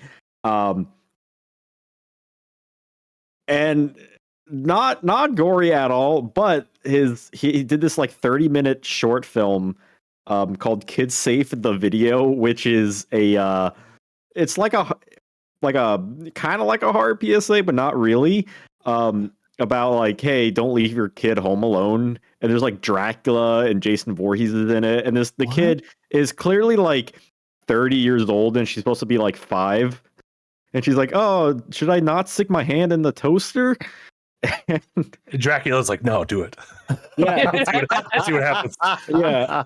But also invite me in first. I mean, It is like the best 30 minutes of like a VHS quality, like PSA, like Halloweeny kind of thing, and it's fantastic. Like it's definitely nothing like Dolls or like Reanimator, but like anything Stuart Gordon does, like Robot Jocks, like I'm here for it. You guys, speaking of the PSA thing, just randomly triggered like a memory. Do you guys remember the I think it might have been anti-drug PSA cartoon that had like the Ninja Turtles and like it was almost like an Avengers of different cartoon characters. It was like a 30-minute thing that I remember watching in like elementary school. Had like the Care Bears in it, and all these like 80s characters. Yeah, it was like if Kingdom Hearts was trying to get you to not smoke reefer. I like that this is 80s children media returning the favor to Ronald Reagan for deregulation. Like, okay, we'll contract out to Nancy for half an hour. Yeah. Like, what does Nancy's calling in a favor, Transformers? Yeah. Myself and Jack covered, was it the amusement park, which is the yes, the what's his name, the guy who did the Dead trilogy, George Romero's PSA about like Alzheimer's and elder abuse, which is just wonderfully unsettling and delightfully effective. The most fascinating thing, and I know it was lost media for a long time, and so it was, we found this piece, this film, quote unquote, which is literally just a PSA about getting older and elder abuse, but one of the most unsettling things you will ever watch. Where did you find this? It was restored. Was it Mubi restored it? I think, or was it Shudder? Oh, it might have been Shudder. Yeah. Guys, let's just say it was Tubi. Not until the check clears, Marty. This sounds incredible. The music, it is. It's great. It's great. It's incredibly well made. Like, it is one of the best made PSAs I've ever seen. Absolutely. Yes. Let's see here. They call it a psychological horror film, but it was commissioned by the Lutheran Service Society of Western Pennsylvania as an educational film about elder abuse, as distributed by Shudder. Incredible. And Can you imagine being there, like when they're like rubbing their hands together, saying, "Okay, so George is going to show us the film today. We got a real Hollywood director here. I can't wait to see what he's done with the Lutheran mission funds that we've given him." That must be the most pearls that have ever been clutched in a theater. Yes, Eric. It is called The Amusement Park. And it has once you see, hold on, hopefully Eric will show kind of the box or the poster, the box art in a moment. There it is. Once you see that, maybe you'll recognize it. It is not a movie. It is called a movie. It is definitely not a movie. It's only 54 minutes long. And it is a horror movie, though. It is not a movie, but it is a horror movie, if that makes any sense. At the very least, it is not the thing the Lutheran Church thought it was going to be. So was it just an excuse for him to like hang around amusement park for like a few days? Right. No, again, Ramiro very famously did not get properly compensated because he didn't copyright like Night of the Living Dead, and he didn't copyright the American concept of zombies. So I imagine he was very happy to get paid to just film whatever it was he was doing in the way that interested him. The fact that they were like, "Will I have final cut?" and the Lutheran mission is like, "Sure, we can't see any way that would backfire." Like, it's talking about zombies, a white zombie. White zombie. Yeah, it's Lugosi, isn't it? Is it Lugosi? Yeah, Bela Lugosi. Yeah, it's one of like the first instances of like independent horror, and the cinematography is just absolutely beautiful in it. And like it was a film that obviously when it came out, people were like, "What the hell is this? Is like crap." But like now people are looking back and you're like, it's not that bad. That gets like proper transfers and whatnot. Carnival of Souls, is that the one I'm thinking of, the 1962 film, which is similar, like independent, which is again very I quite enjoyed as well, very atmospheric, another example of early horror independent cinema. I don't know how to pronounce his name. Jacques Tourneur films. Some I've been watching recently too. Like on that same line of like super atmosphere, like the cat people. I just got this on Criterion. Yeah, cat people, leopard man, I watched the zombie. Yeah, Which one? Val Luton production. Val Luton, yeah, genie. I want a new goal to send you two to the Criterion closet, to that roving Criterion closet. Can we just do a heist like Heat? Can we just do a Heat on the Criterion closet? The action is the juice. Oh my God, there's a poster in here. Look at that free poster. Yeah, free poster. Everything's coming up, Jesse. Oh my God. I'm to go mobile. Look at like a big old. Oh, It's a cat. Cat, and there are people. It's There are people. They got both. They had two goals, and they got both of them. You did awesome. it. I'm gonna jam through some super chats, and then we can talk about stuff we've been watching currently. And some of the stuff we've been watching currently is probably also gonna be spooky and delve us off there. Also, I want to talk about Agatha. Oh yeah. I'm aboard the Agatha train. Oh yeah, I've not watched the latest episodes of Agatha. Oh, you're way behind. It got good. Okay, all right. Pure Pyro with a €2 dono from the beginning. Thank you so much. What's the weirdest monster you've seen in a film? Creature from the Haunted Sea. What's that guy's deal? He looks like a seaweed cookie monster. Okay, sounds pretty weird. Yeah, I like it. It's from like the 50s, I believe. Or maybe like early 60s, late 50s. I want to say late 50s. It's like a Roger Corman film, and he's just like, he pops up. He's like, oh, okay. It is the most ridiculous thing I could possibly think of in a horror film. The strangest creature I've ever seen is William Dafoe. Just good call. Walkie's own. I was going to say the Lepus. Anybody remember the Lepus? The Lepus. Yes. Killer rabbits. Yeah. Stupid. I love Shin Godzilla, but the Godzilla with the big-eyed Godzilla is the googly eyes. Yeah. Rolling around on the ground. That's a great little monster. I feel so sorry for him. He's the rare Godzilla I truly feel sorry for. It's like, yeah. Oh no, he got Shin Godzilla. Oh, we thought you got Shin Godzilla. You're back. No. Sorry, I'm back. Also, without spoiling it, we talked last week about Substance, but Substance got a good little creature. Oh yeah, Monstro. Yeah. Yeah. And that's on movie from Thursday. I think it's on Halloween. They're releasing. Oh, nice. Halloween. Oh, good. Nice. Early. That's a movie fair. We don't talk about movie here. We only talk about Tubi. We're not only Tubi. Only Tubi. Can't talk about other movies. Can't talk about Scooby Doo. No other movies. Tommy Salty, thank you so much. 11 months in the tip jar, and then followed it up with 10 Polish zloty. Man freak beast, horse lady sarcophagus. Yes, that is. These are the things you will be yelling if you watch Devil Story, available now on Tubi. You will yell those things, and it will make sense to you, not to the movie. You can also scream them to trigger the Winter Soldier into assassinating a political candidate. Snake in the Great thing to say a couple of weeks before the election, Marty, and get us on a watch list. Snake in the Garden with a €2 dono. Thank you so much. The Guard is mine. I guess it's Galway Rain, which equals October. The Guard, that was Brendan Gleeson and yes, Don that's Cheadle? John Martin McDonough, isn't it? Yeah. Yeah. Oh, okay. Good. And Mark Strong's in there as well. It really, really liked it. It's a really good like slice of West Ireland life. Yeah. I liked it much better than Calvary, which is the follow-up that he made, which was set in Sligo as opposed to Galway. I don't think I've seen Calgary. Cavalry, not Calgary. I've been to Calgary. Okay. Humble brag. Been to Calgary, Alberta, Canada. Sir George Lucas with €2. Thank you so much. I know what you did last summer. Please discuss. They don't make them like they used to, except that they're remaking it. So they're rebooting it, aren't they? Yeah. They are. Or they're sequelizing, legacy sequelizing it. Yeah. I did watch it for the first time last year, and I was expecting it to be like just really bad teen schlock, whatever, but pretty good.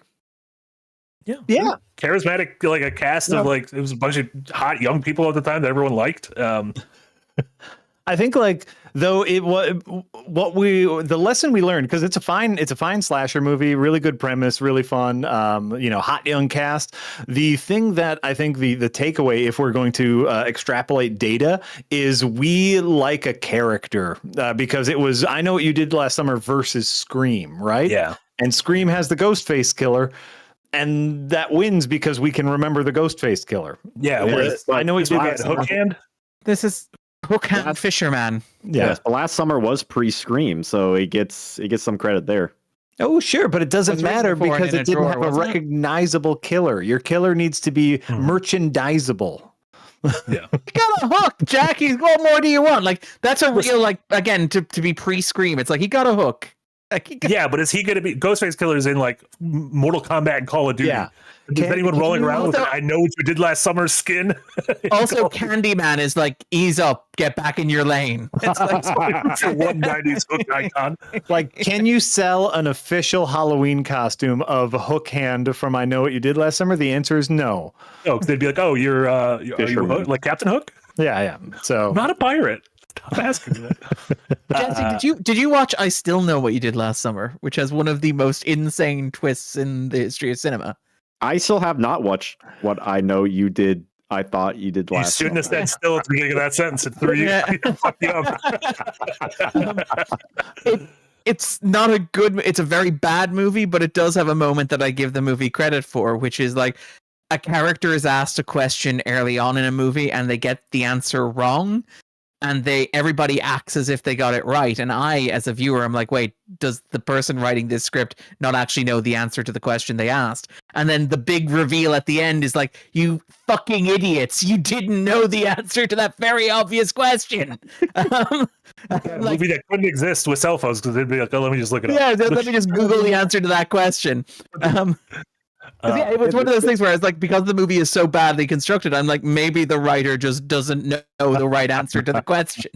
Yeah, they did that in was a Scream 4 or like 5. I think it was 5 where she's like looking at her phone, talking to like Ghostface, looking up the answers. mm-hmm. That's how you should. If you ever get a call from Ghostface, just chat GPT. Google. That shit. Google. It's fine. Yeah. Just Google. ChatGPT, I love the idea of like ChatGPT and Ghostface. Ghostface and tried to kill someone and realized he's talking to an AI. He's like, "Son of a bitch." Oh, you got me. Who was the killer in the first, like, what was it, the first Friday the 13th? And it would come back with, it was obviously Helen Myers. And Ghostface just doesn't know what to do with that. Like, so wrong, but with such confidence. Mhm. Snake the Garden with another €2. Thank you so much. October equals Hitchcock season with my dad. The Birds is so good. What would you, if you had to recommend one Hitchcock movie?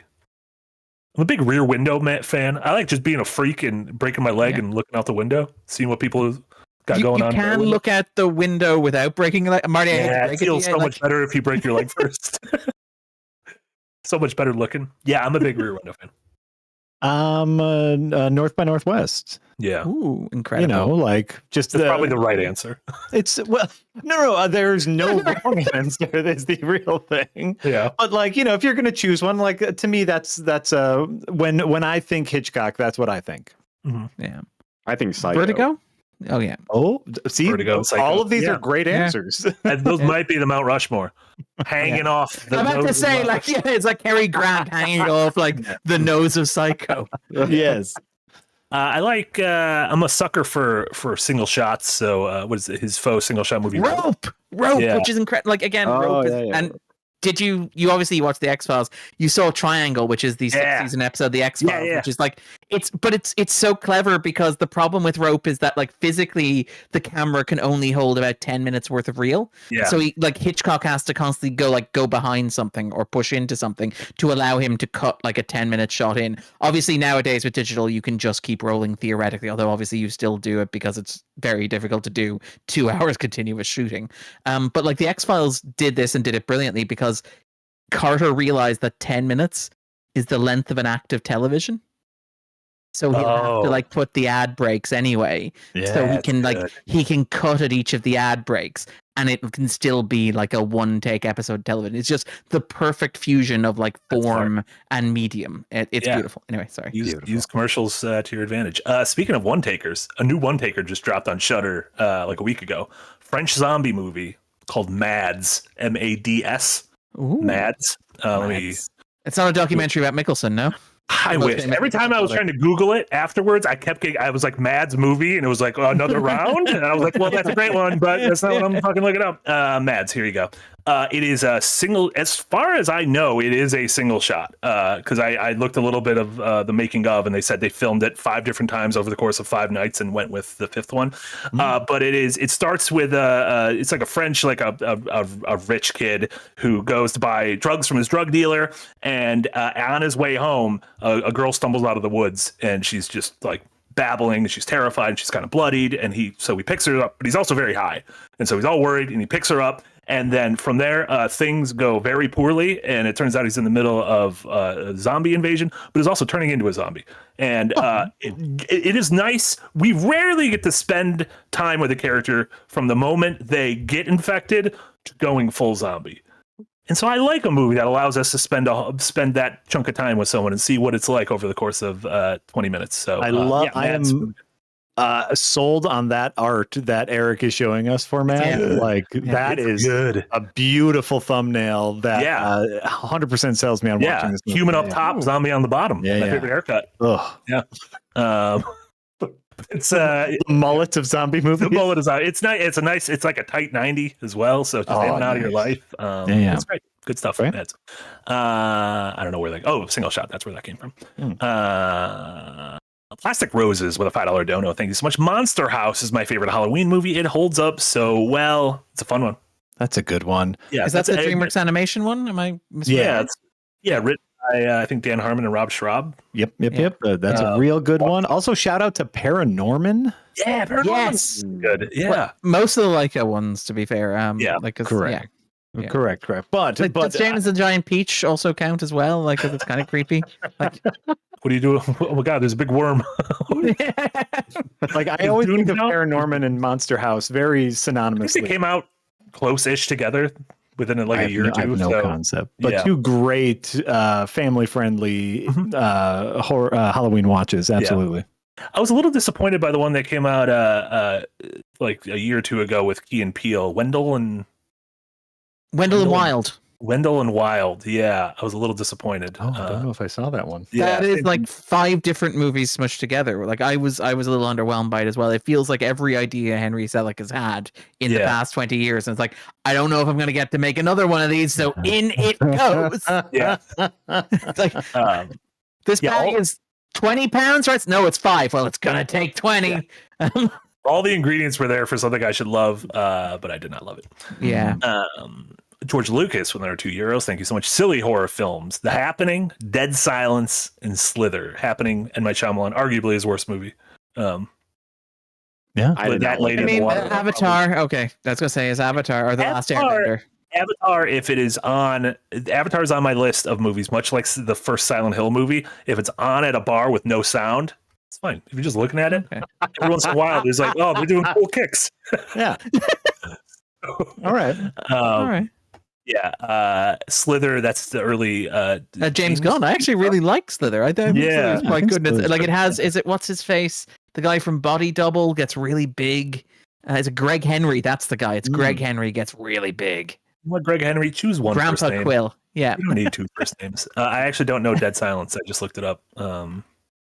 I do. Oh, not this is like- James Wan, early James Wan. Yeah, it's. Oh, is that's not the dummy one? No. It is a dummy one. Wait. Yeah, Yeah, that's his yeah. killer dummy movie.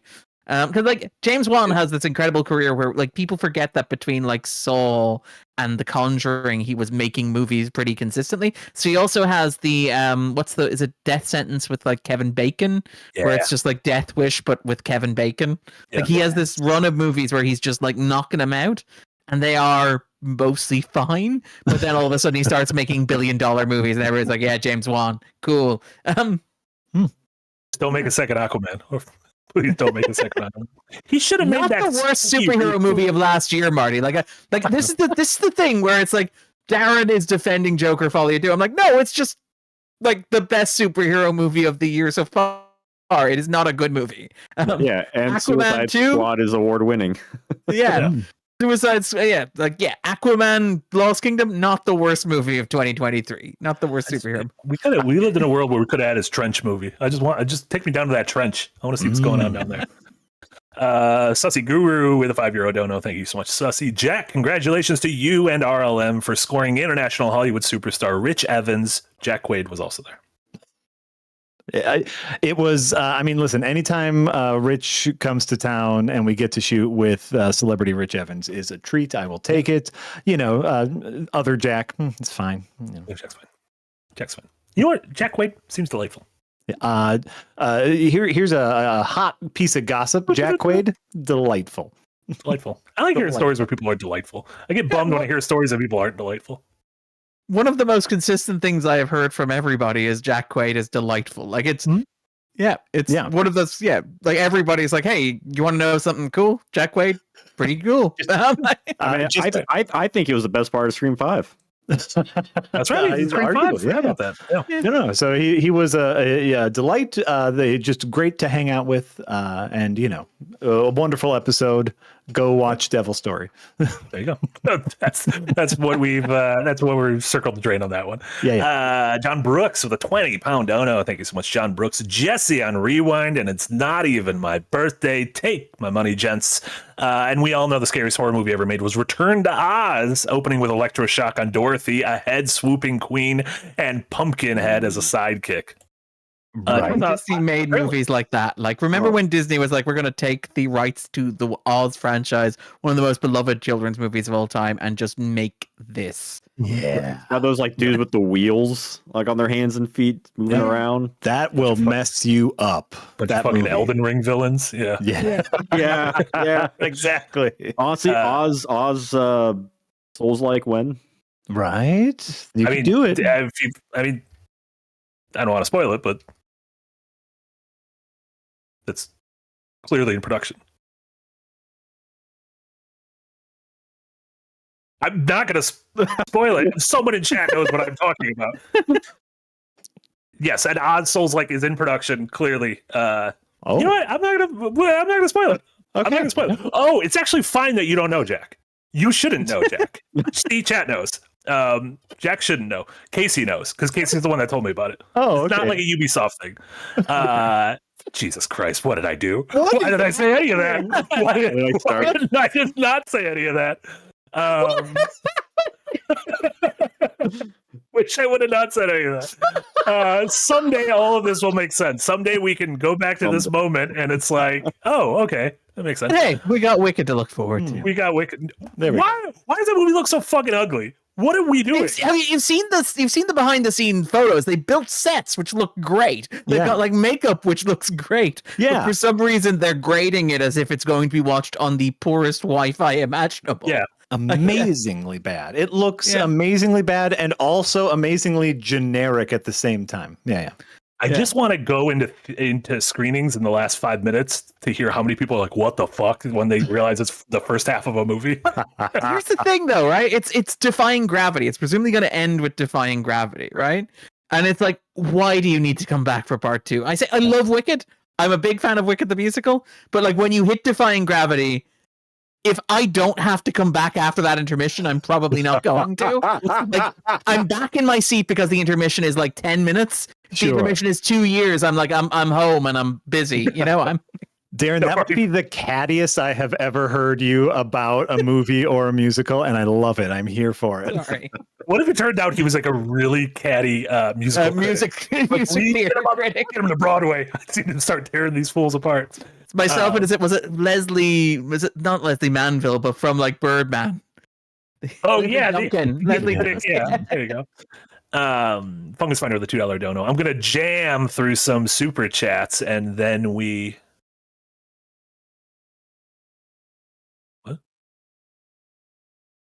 I think he's referencing the fact that we aren't actually jamming through super chats. We kind of go off on tangents. Meandering through some super chats.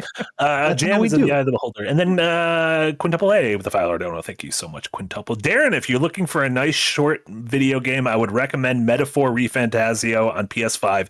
Don't listen to him. He's lying to you. I was about to say, I saw the reply and like people were like troll, and I'm like, that's mean. Yeah. Yeah. Don't take advantage of my lack of knowledge of video games. Be like, I got a nice short movie for you. It's called The Decalogue. What? Oh, Decade in the title. Don't worry about it. Shot the because it's 10 minutes. It's one log per minute. Exactly. It's one log per minute. Okay. What have we been watching? I kind of want to start with Agatha. So is Metaphor Fantasio long? Is what I'm getting from. Oh yeah, it's like 100 hours. It's like 100-hour RPG. Yeah.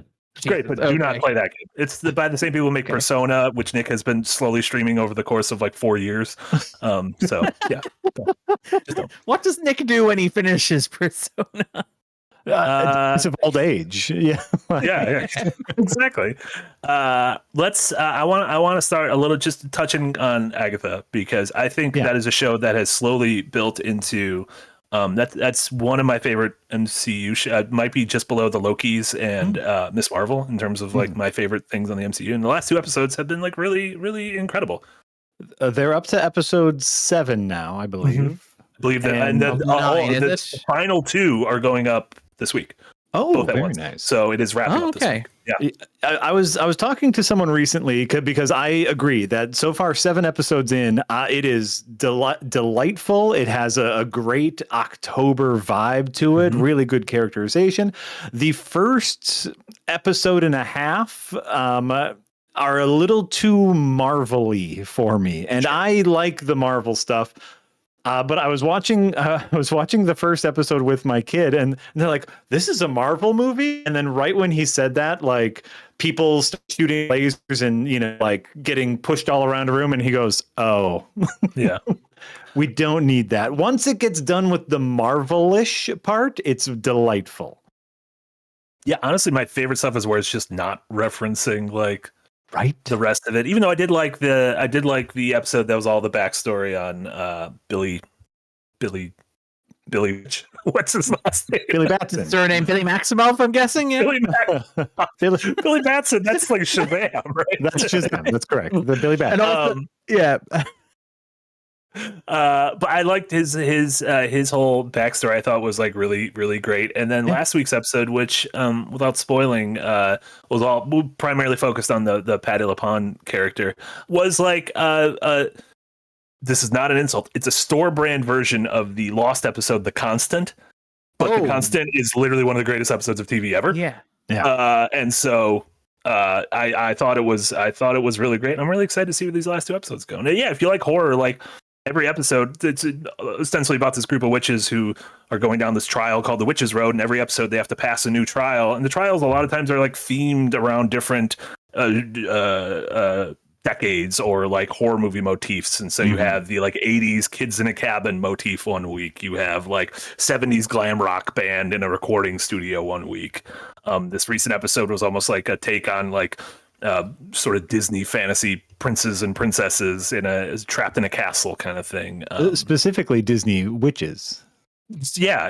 It's the credits are so weird because you watch the credits and it's like all the Disney witches and they're like, here's Lisa Simpson. I'm like, these credits, what are you doing here? Technically.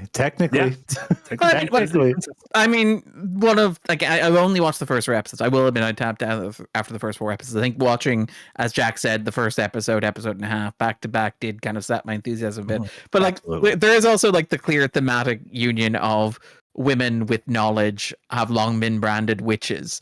I think that is like, as much as she's wearing a witch costume, I think that is kind of the connection that the credits are making there. Lisa Simpson, the character in The Simpsons, who is both always correct and always annoying and always treated as like annoying and always ignored, is very much, I think, a deliberate point of pop culture reference there, I think. Absolutely. Yeah. Absolutely. Yeah, even if you don't go back to watch the whole thing, Darren, I'd recommend watching last week's episode. Back. As a singular piece, it's pretty good. I will go back. I mean, I'll get to it before the weekend, but I will get there. No, and like something that I think is really lovely, that very, very kind of almost like outside of talking about the show. I think it's great, great characters, great vibes. But one of the strengths of streaming television is they are not locked into any particular time an episode needs to be. An episode does not need to be exactly 22 minutes long so it can fit in 8 minutes of commercials. And there are some episodes that are 30 minutes. There are some episodes that are 50 minutes. It's a wide range because the joy of streaming television is the episode is as long as it needs to be. Yeah. And I think they do a really great job where if it didn't need to be longer than 30, it's not. And if this story takes 50 minutes to tell, we're going to tell it in 50 minutes. And I really, really enjoy that. I completely agree. I do think that can be a double-edged sword, though, if used incorrectly. I would say Ted Lasso was an example of something that used it incorrectly. The half-hour sitcom that like every episode was 50 minutes long. By the end, like episodes were like 65 minutes. And I'm like, what are we doing? Isn't the average episode of Stranger Things going to be a feature-length movie next season? I mean, it's same thing with like all these like horror movies. I mean, you're saying with like Terrifier being like way too long. It's like doesn't need to be that long. And sometimes in watching Dracula, that's 70 minutes, perfectly fine. It fits. I do like all those old. I tend to watch Svengoolie on the weekends, which is like a Chicago-based show where the hosts show a horror movie and then spoof and goof in the middle of it. Give you some context, but it's so funny how old horror movies, they'll crescendo and then they'll just end. Like you get to the end and it just fucking ends and the credits roll. I'm like, oh, there was no we're not. There's no montage afterwards of the characters healing from their trauma. Yeah. There's no happy conclusion or graceful camera pans across an empty schoolyard. Yeah. It's like, if you're lucky, you get the guy from Psycho who shows up and explains what you just saw and then like wraps his hand and says, "We're done here." Yeah. See, they treat their audience with respect. They go, "Hey, movie's over. Get the hell out." Well, treating their audience with respect, maybe back in the day, film was expensive, and so we are not shooting anything we don't have to. Yeah, that is the digital logic of it. Yeah, you can now just keep the camera rolling. Yeah, and because you're projecting video, and because you're projecting digitally as well, the reels also that you're printing don't have to be as large, because it's just a disc. Like, have you seen The Brutalist? The film canisters for The Brutalist, Bradley Corbett movie, but basically the film canisters it's 4 hours long. So the 35 millimeter canisters almost have to be lifted by forklift, like the Oppenheimer IMAX prints. It's got an edition though. So if you I am all in on The Brutalist. I'm going to be honest. a mid-movie piss and not missing anything. Ooh. Oh no! Like they have an interval. They're putting an interval in. They're bringing intervals back. It has an overture as well, I believe. I'm just like not pretentious at all. Not decadence. I'm like decadence, baby. Indulge. This is a movie about the American dream. It's fine. And architecture. And architecture. Shout out to the Village of Adrian Brody. It's the sequel to Megalopolis. Like it is. Never mind. I'm in. You got in. What if the twist is that it takes place in modern day? Adrian Brody. All Adrian Brody movies take place in modern day. Think about it. That makes The Pianist a weird movie. I was about to say The Pianist puts a pretty dark spin on it, right? Yeah, absolutely. You know what? Not the worst thing he's ever done either. We're just listed everyone. That's fair. That's fair. Roman Polanski. To be clear, we're not talking about Adrian Brody. I feel like to clarify that. Yeah. Probably shouldn't have kissed Halle Berry on stage without asking her, but everything after that. To talk about like film quality stuff makes me think of all the people that want like a 4K like 28 days later.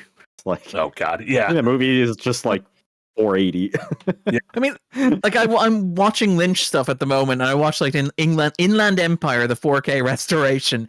You can really see the VHS grain. Yeah. The movie that he famously shot on a Sony store-bought camcorder just to see if he could do it. There we go. Thank you. There's yeah. Beautiful Lord. That's who that is. Yeah. Darren, do you want to chat Venom real quick? That was a big movie it feels like it was years ago, but Venom did not come out years ago. 2018, I believe. Well, I mean, again, the new Venom. I saw the new Venom in theaters, and it feels like I saw it a year ago, even though I believe it was last Thursday. It was like would have been less than a week ago, Marty. that's how quickly it's left my system. Wow. Okay, you saw it as well. Yeah, it's not a good movie. Like this is the thing where it's like, honestly, I think Let There Be Carnage is fun, but the like Venom sandwich is not a pleasant experience to work your way through. The Ruben Fleischer Venom is just bad. It's not like good bad. It's not enjoyable bad. It's like it's hampered by the fact that like it is trying to be a quote unquote serious superhero movie with real stakes and with like real drama. And Ruben Fleischer is a director who cannot cut action together to save his life. I quite like Zombieland, but he is not an action director. So whenever the movie tries to do an action scene, you just end up with a migraine. But like Tom Hardy works really well. And finally, they've given Tom Hardy a screen partner worthy of Tom Hardy. It is a CGI Tom Hardy. But like that works. I think Let There Be Carnage works. I actually had a rewatched Let There Be Carnage. It's amazing how much better that looks than either of the Venom movies either side of it. Like it looks really good. It gets the right tone in terms of just being a stupid rom-com with like larger than life performances where Woody Harrelson is constantly trying to outwig himself. You know, if Tom Hardy's perfect scene partner is Tom Hardy, Woody Harrelson's You mean aside from his wig he had? Remember the end of Venom 1? Yeah. Yeah, no, he never gets that height again, quite literally, because it's a very tall wig. But like throughout like Let There Be Carnage, he's constantly like, he has at one stage a comb forward wig and a comb back wig. And it's great because it's like, it feels like he cannot settle on like which is the most convincing look that he has. But like Let There Be Carnage is fun. It gives you a moment where like, is it 5-time Academy Award nominee Michelle Williams like ends up flirting with a CGI Tom Hardy, and I'm like, I'm in with this. And then the problem with like The Last Dance is just bad. It's incoherent. It's trying to do a big epic superhero story. It's weirdly trying to do like an allegorical comment on like immigration and modern American foreign policy. It's also trying to do the end of an era that's kind of, you know, elegiac about like where the superhero genre is, where American exceptionalism is. And it doesn't really work. And like, I love that Tom Hardy had fun making these movies. And anytime the camera's on Tom Hardy, I can kind of forgive the movie its flaws.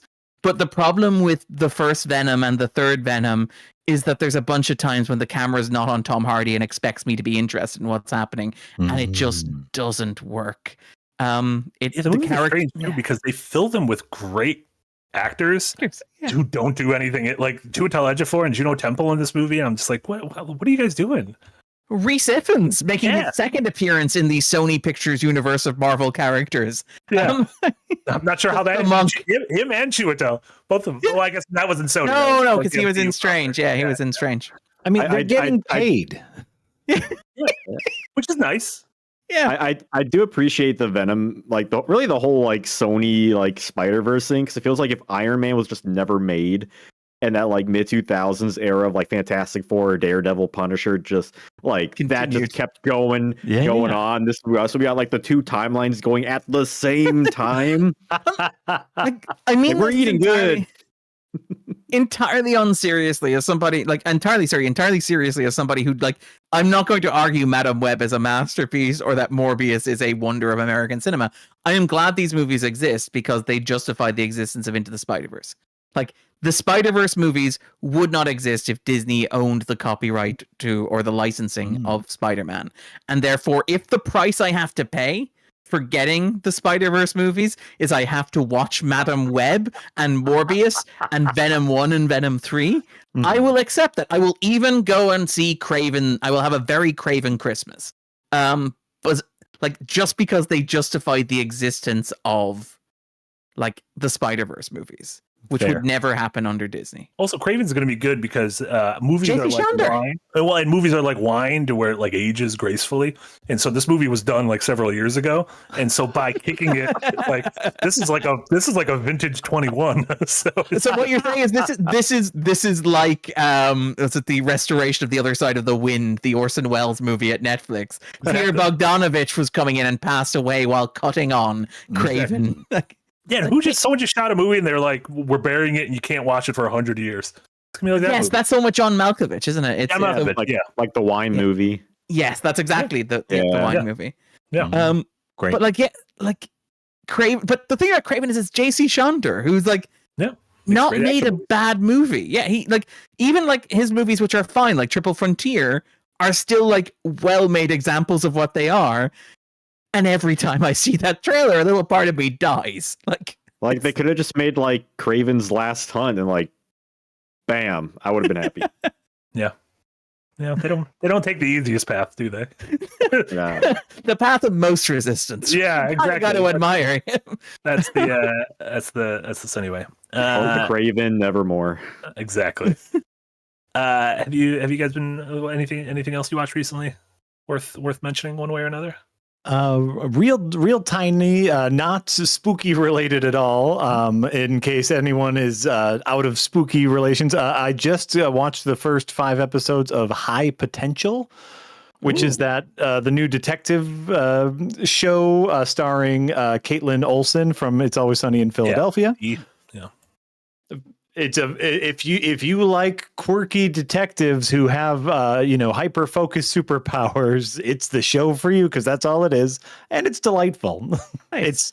It's not going to break any molds. It's not going to shock you. It's comfort food for TV watching. It's kind of like Monk is the vibe, is it? Very Monk. Except replace Monk with a working mom, and you got yourselves High Potential. Very good. Yeah, I've heard really good things from you know who loves it? My normie friends. Yeah, This is a show for the normies. This is the love it. normie show, and it's good. Yeah. Yeah, I haven't watched the new Matlock, but I've heard about what the new Matlock's about, and it is not what I thought Matlock would be about. Explain. So Kathy Bates is plays Matlock, but the Matlock show exists in the world of Matlock, and she gets a job at this law firm, but she's not there to help them as Matlock. It turns out that this firm like royally fucked her over in the past, and she's there to undermine them, to sabotage them via Matlocking. Think about that. Very happy Bates. That's kind of incredible. That is like the new nightmare of Matlock It is TV shows. It's like Metalock. What? Matlock. He's back. wow, Matlock. that shoots right up my must-watch list. Yeah. So I have not watched it. I have not watched it, and in all fairness, this is how a friend described it to me. Okay. And so they might be bad at describing things, but the more they were describing it, I was just like, yes. And then what happens? And then what happens? And Did they use Matlock as a verb? She Matlocks them. I might have been the one who said that she Matlocked them. Guys, we work with a Matt Lachlan. Oh no. Are we getting Matlocked? We're getting Matlocked every single day. No. That's why he's never on camera, because it's actually Kathy Bates. Incredible. There you go. High Potential and Matlock. I almost said Matthew Lock. Matthew Locke. That's his full name. That's on his birth cert. Matthew Lock. Anything else? A recent 2024 movie I watched recently. I saw The TV Glow. Yeah, that was great. Yeah. Which was like, I did not know where that film was going, but I'm like, damn, that really gets like those like late 90s vibes, like really strong. And it goes to like the mid 2000s. I'm like, this is 2000s, right? It's not still the 90s. Yeah. It's devastating. Like, it's beautiful. It's devastating. I was so sad. Like at the end, I was just like in the mood. I'm like, man, I'm sad now. I'm like, I don't even know if that was even a horror movie. It's an existential horror movie. It's like the fear of missing your potential, the fear of missing your moment. Like it's like an existential horror film. Mm-hmm. A classic feel bad movie. Yeah. Which is that's not a bad thing. There are some movies you want to. It's like, hey, I'm watching this because I want to feel bad. Yeah, hell yeah. But whenever I've recommended that to people, I've been like, just with the caveat of you're not gonna have a great night. You'll have a great night. Make sure you watch it on a high. It's not something you want to watch when you're already pretty low. I rewatched the Jackal movies because there's a Day of a Jackal TV show coming out soon. I can't that's really talk about with Eddie Redmayne and LaShawn Lynch. Yeah. I cannot possibly comment on that, but I did watch the 1973 Day of the Jackal, which is great. The We all laughing Yeah. at Jacko. Yeah, the Jacko. Jacko. The most meetings I had ever seen in an assassination thriller. It's the best movie about bureaucracy while dealing with a threat to assassinate the president of France. But it's really good. It's one of those movies that gets like the appeal of like assassination movies being like work porn, where it's like you're just watching somebody who is so fucking good at their job. They are the highest level of what they do, and they are very good at it, and you're taking morality out of the question entirely. You're just like, what is the most high pressure job a person could do? Shooting another person for money. So what is it like to watch somebody who is very good at doing that?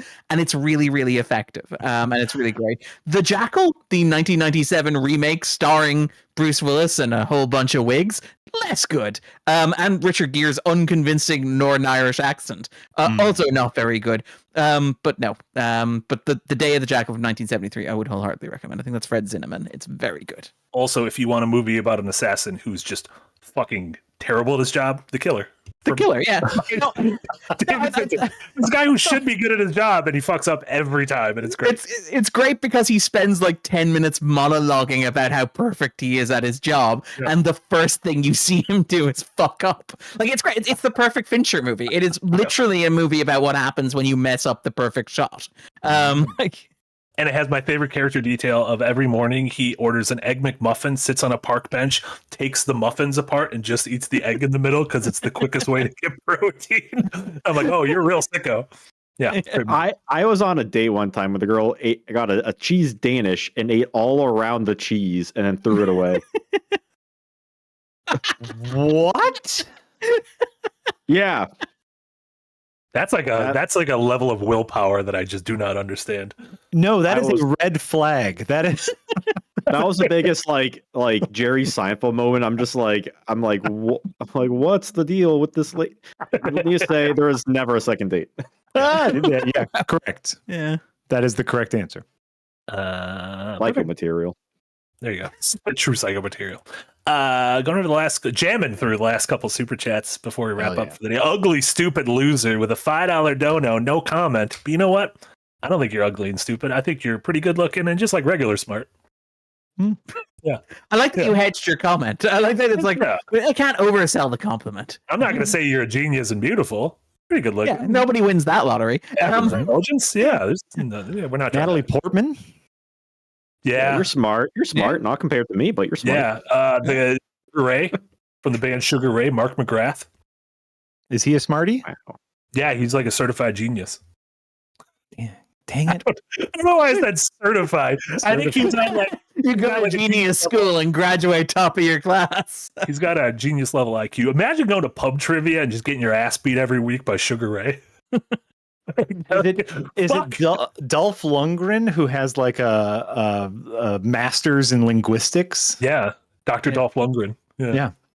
Handsome man. Shout out to Dolph, friend of the show. CSI Freak with a £5 dono. Thank you so much. What do you all think of Train to Busan? Jesse on Rewind. Yay! It's an early HBD gift. I'm spooky Halloween, baby.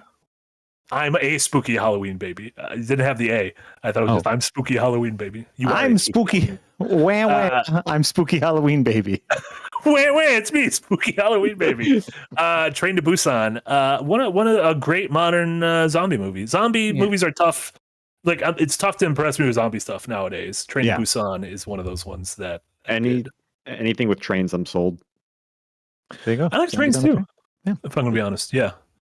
Also, another modern foreign zombie movie that I recommend. This was a Taiwanese movie from a couple of years ago called The Sadness. That just might have the most visceral, like gnarly, like these are the worst zombies because they're zombies, but they're fucking crazy and they just grab weapons. And so it's just like a zombie attack, but it's just a bunch of crazy dudes with knives. Right. Terrible. I don't like this at all. That's definitely The Sadness goes in. That's a sicko reco. Sicko reco. Okay. Yeah. Then the Brain Sturgeon with a €6 dono. Thank you so much. There's a Discworld tabletop RPG coming out in which making puns gives you a mechanical benefit. I want to see a one shot with Jack and Darren as players and Jesse. Oh my God. Could you imagine? Absolutely happening. We will turn that into a funding goal. Yeah, there you go. A funding goal. A pun? Ah! Funding. Oh, someone already got points. Beautiful. I don't know what Discworld is. Is that Terry Pratchett? That's Terry Terry Pratchett. There you go. That's the one where I think his family have been very good at guarding the rights, so we have not been saturated with Discworld adaptations. To be fair to him. Only some other families would have been doing that.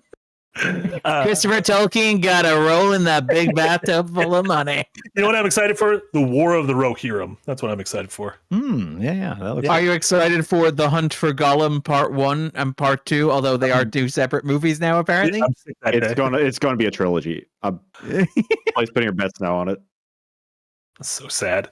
I'm excited.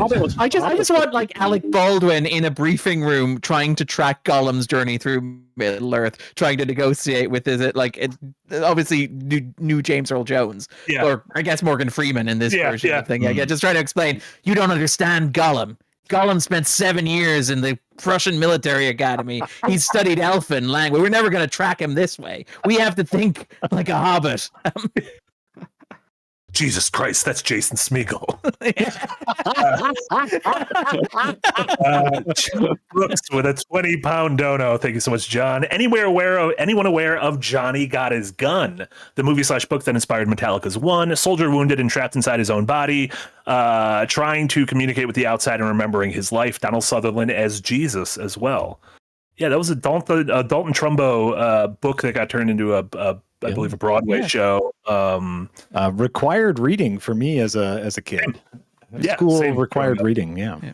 While we're shouting out Don Sutherland, the 1978 Invasion of the Body Snatchers. I didn't mention it earlier, but just one of the best horror movies ever made. If you haven't, seen it. That's a good one. I watched that earlier this month. Yeah. Just got a 4K. That's Oh, very nice. But yeah, Johnny Got His Gun, classic, really wonderful kind of like insight, terrifying in its own right, very slow burn terror as far as horror goes. But yeah, what do you do if you are catatonic but can still think? Oh, yeah, gave me the willies. Real spooky. Yeah. Sussy Guru with the 10 euro dono. Thank you so much. Remember that movie where there was witches in a coven at a hotel and a little boy gets turned into a mouse and ends with all the witches getting turned into mice and stomped to death? I believe that was literally the witches. That's called the witches. Yeah, that was Robert Zemeckis. The Robert Zemeckis, Anna Hathaway, right? Octavia Spencer. No, watch the original. It's good. The new one is bad. The Nicholas Rogue with Angelica Houston, Yeah. Sussy Guru. Is Angelica Houston still alive? Yes. Okay. I just don't see her a lot. She's great.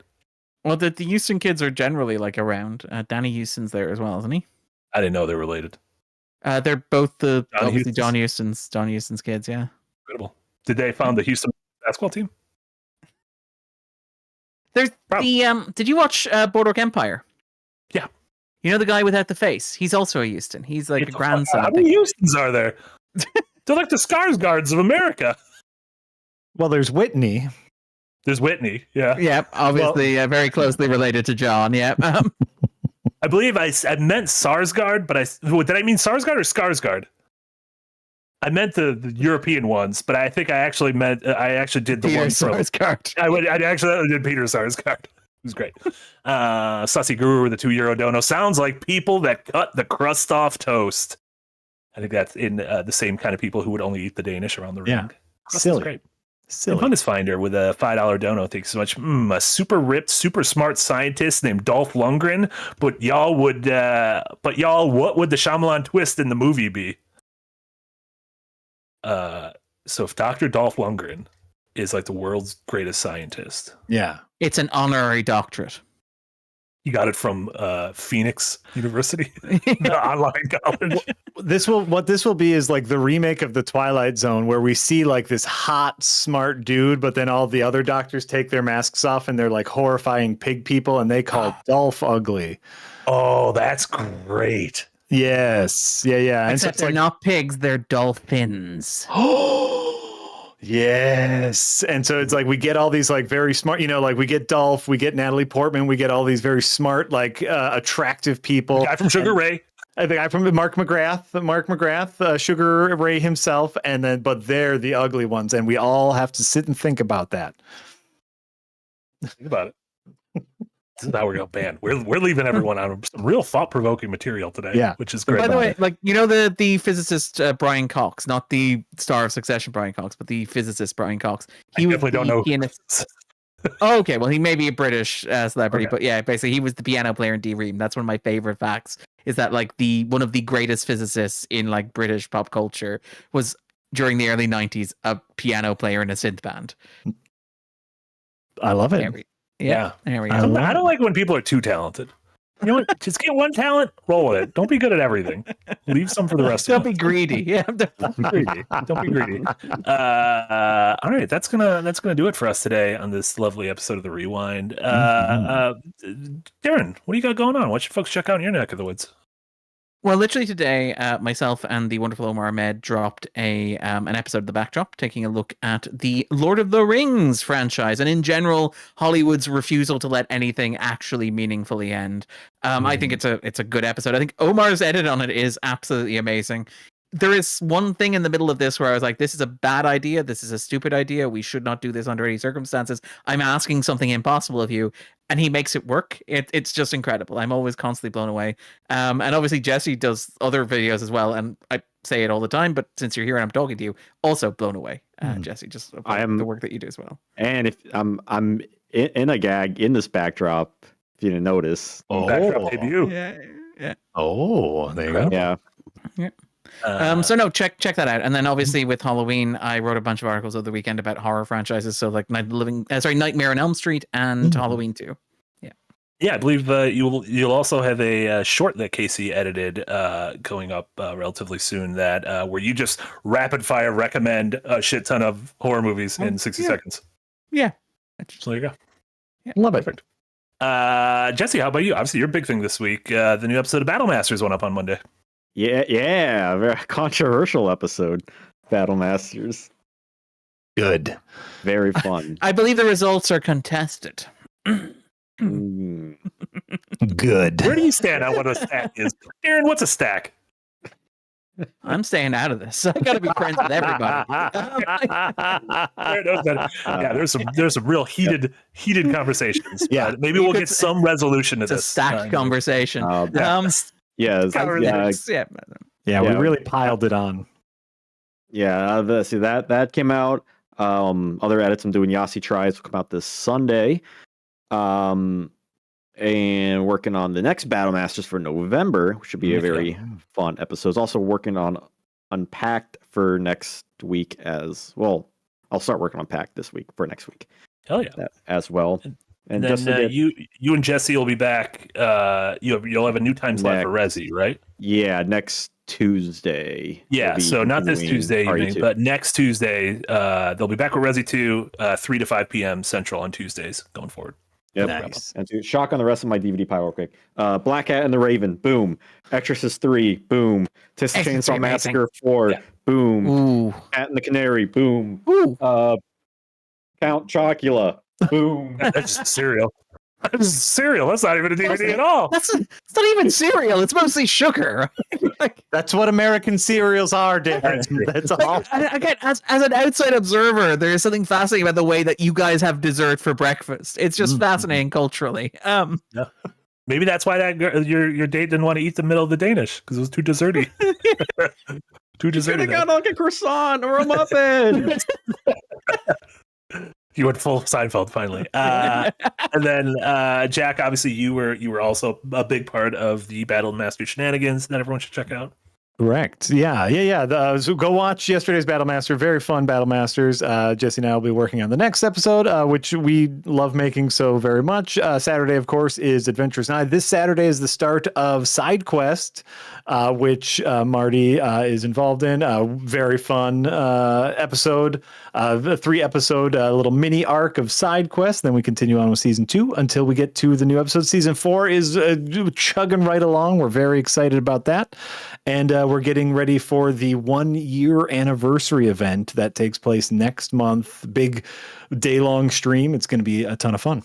Yep, that'll be Saturday, November 16th. So mark your calendars. We'll be doing that. And then, also, Tomorrow night is our monthly Phoenix tier Patreon movie night, in which we watch a movie live along with all of our Phoenix tier patrons. So if you are a Phoenix tier patron, tomorrow night we're watching a movie with at very least one thing in it. Could have multiple things, but it has at very least one thing in it. You managed to rustle up a great deal of enthusiasm, you know? Yes, we built a stage. We hired a carpenter and everything. Carpenter. Yeah. Absolutely. So that's the movie we're watching, which we probably can't say legally. But what if we were just like, oh, it's Land Before Time 2? It's something. It's out of this world. It's from another world, if you will. It's something. I don't know. It's something. It's something. Yeah. So yeah, that'll be at 8 p.m. Central tomorrow evening after Firelink. Yeah. And then for the rest of our stuff, there will be a stream this evening. So tune back in 6 p.m. Central, Dead by Daylight game night. I believe Jesse, Galena, Nick, and Eric, I believe, are going to be on that. And then regular streams the rest of the week. We'll have a bunch of spooky and fun streams on Thursday as well, so tune in for those. But yeah, thank you all so much. So thank you, Eric, of course. Thank you, Darren. Thank you, Jack. Thank you, Jesse. And thank you, everyone watching in YouTube, everyone listening to the podcast on their service of choice. We appreciate you all. This was Marty. This was episode number 8. Thank you all so much. Have a wonderful rest of your day and a great Halloween, and we'll see you all next time. Bye, everyone. Bye. Bye bye.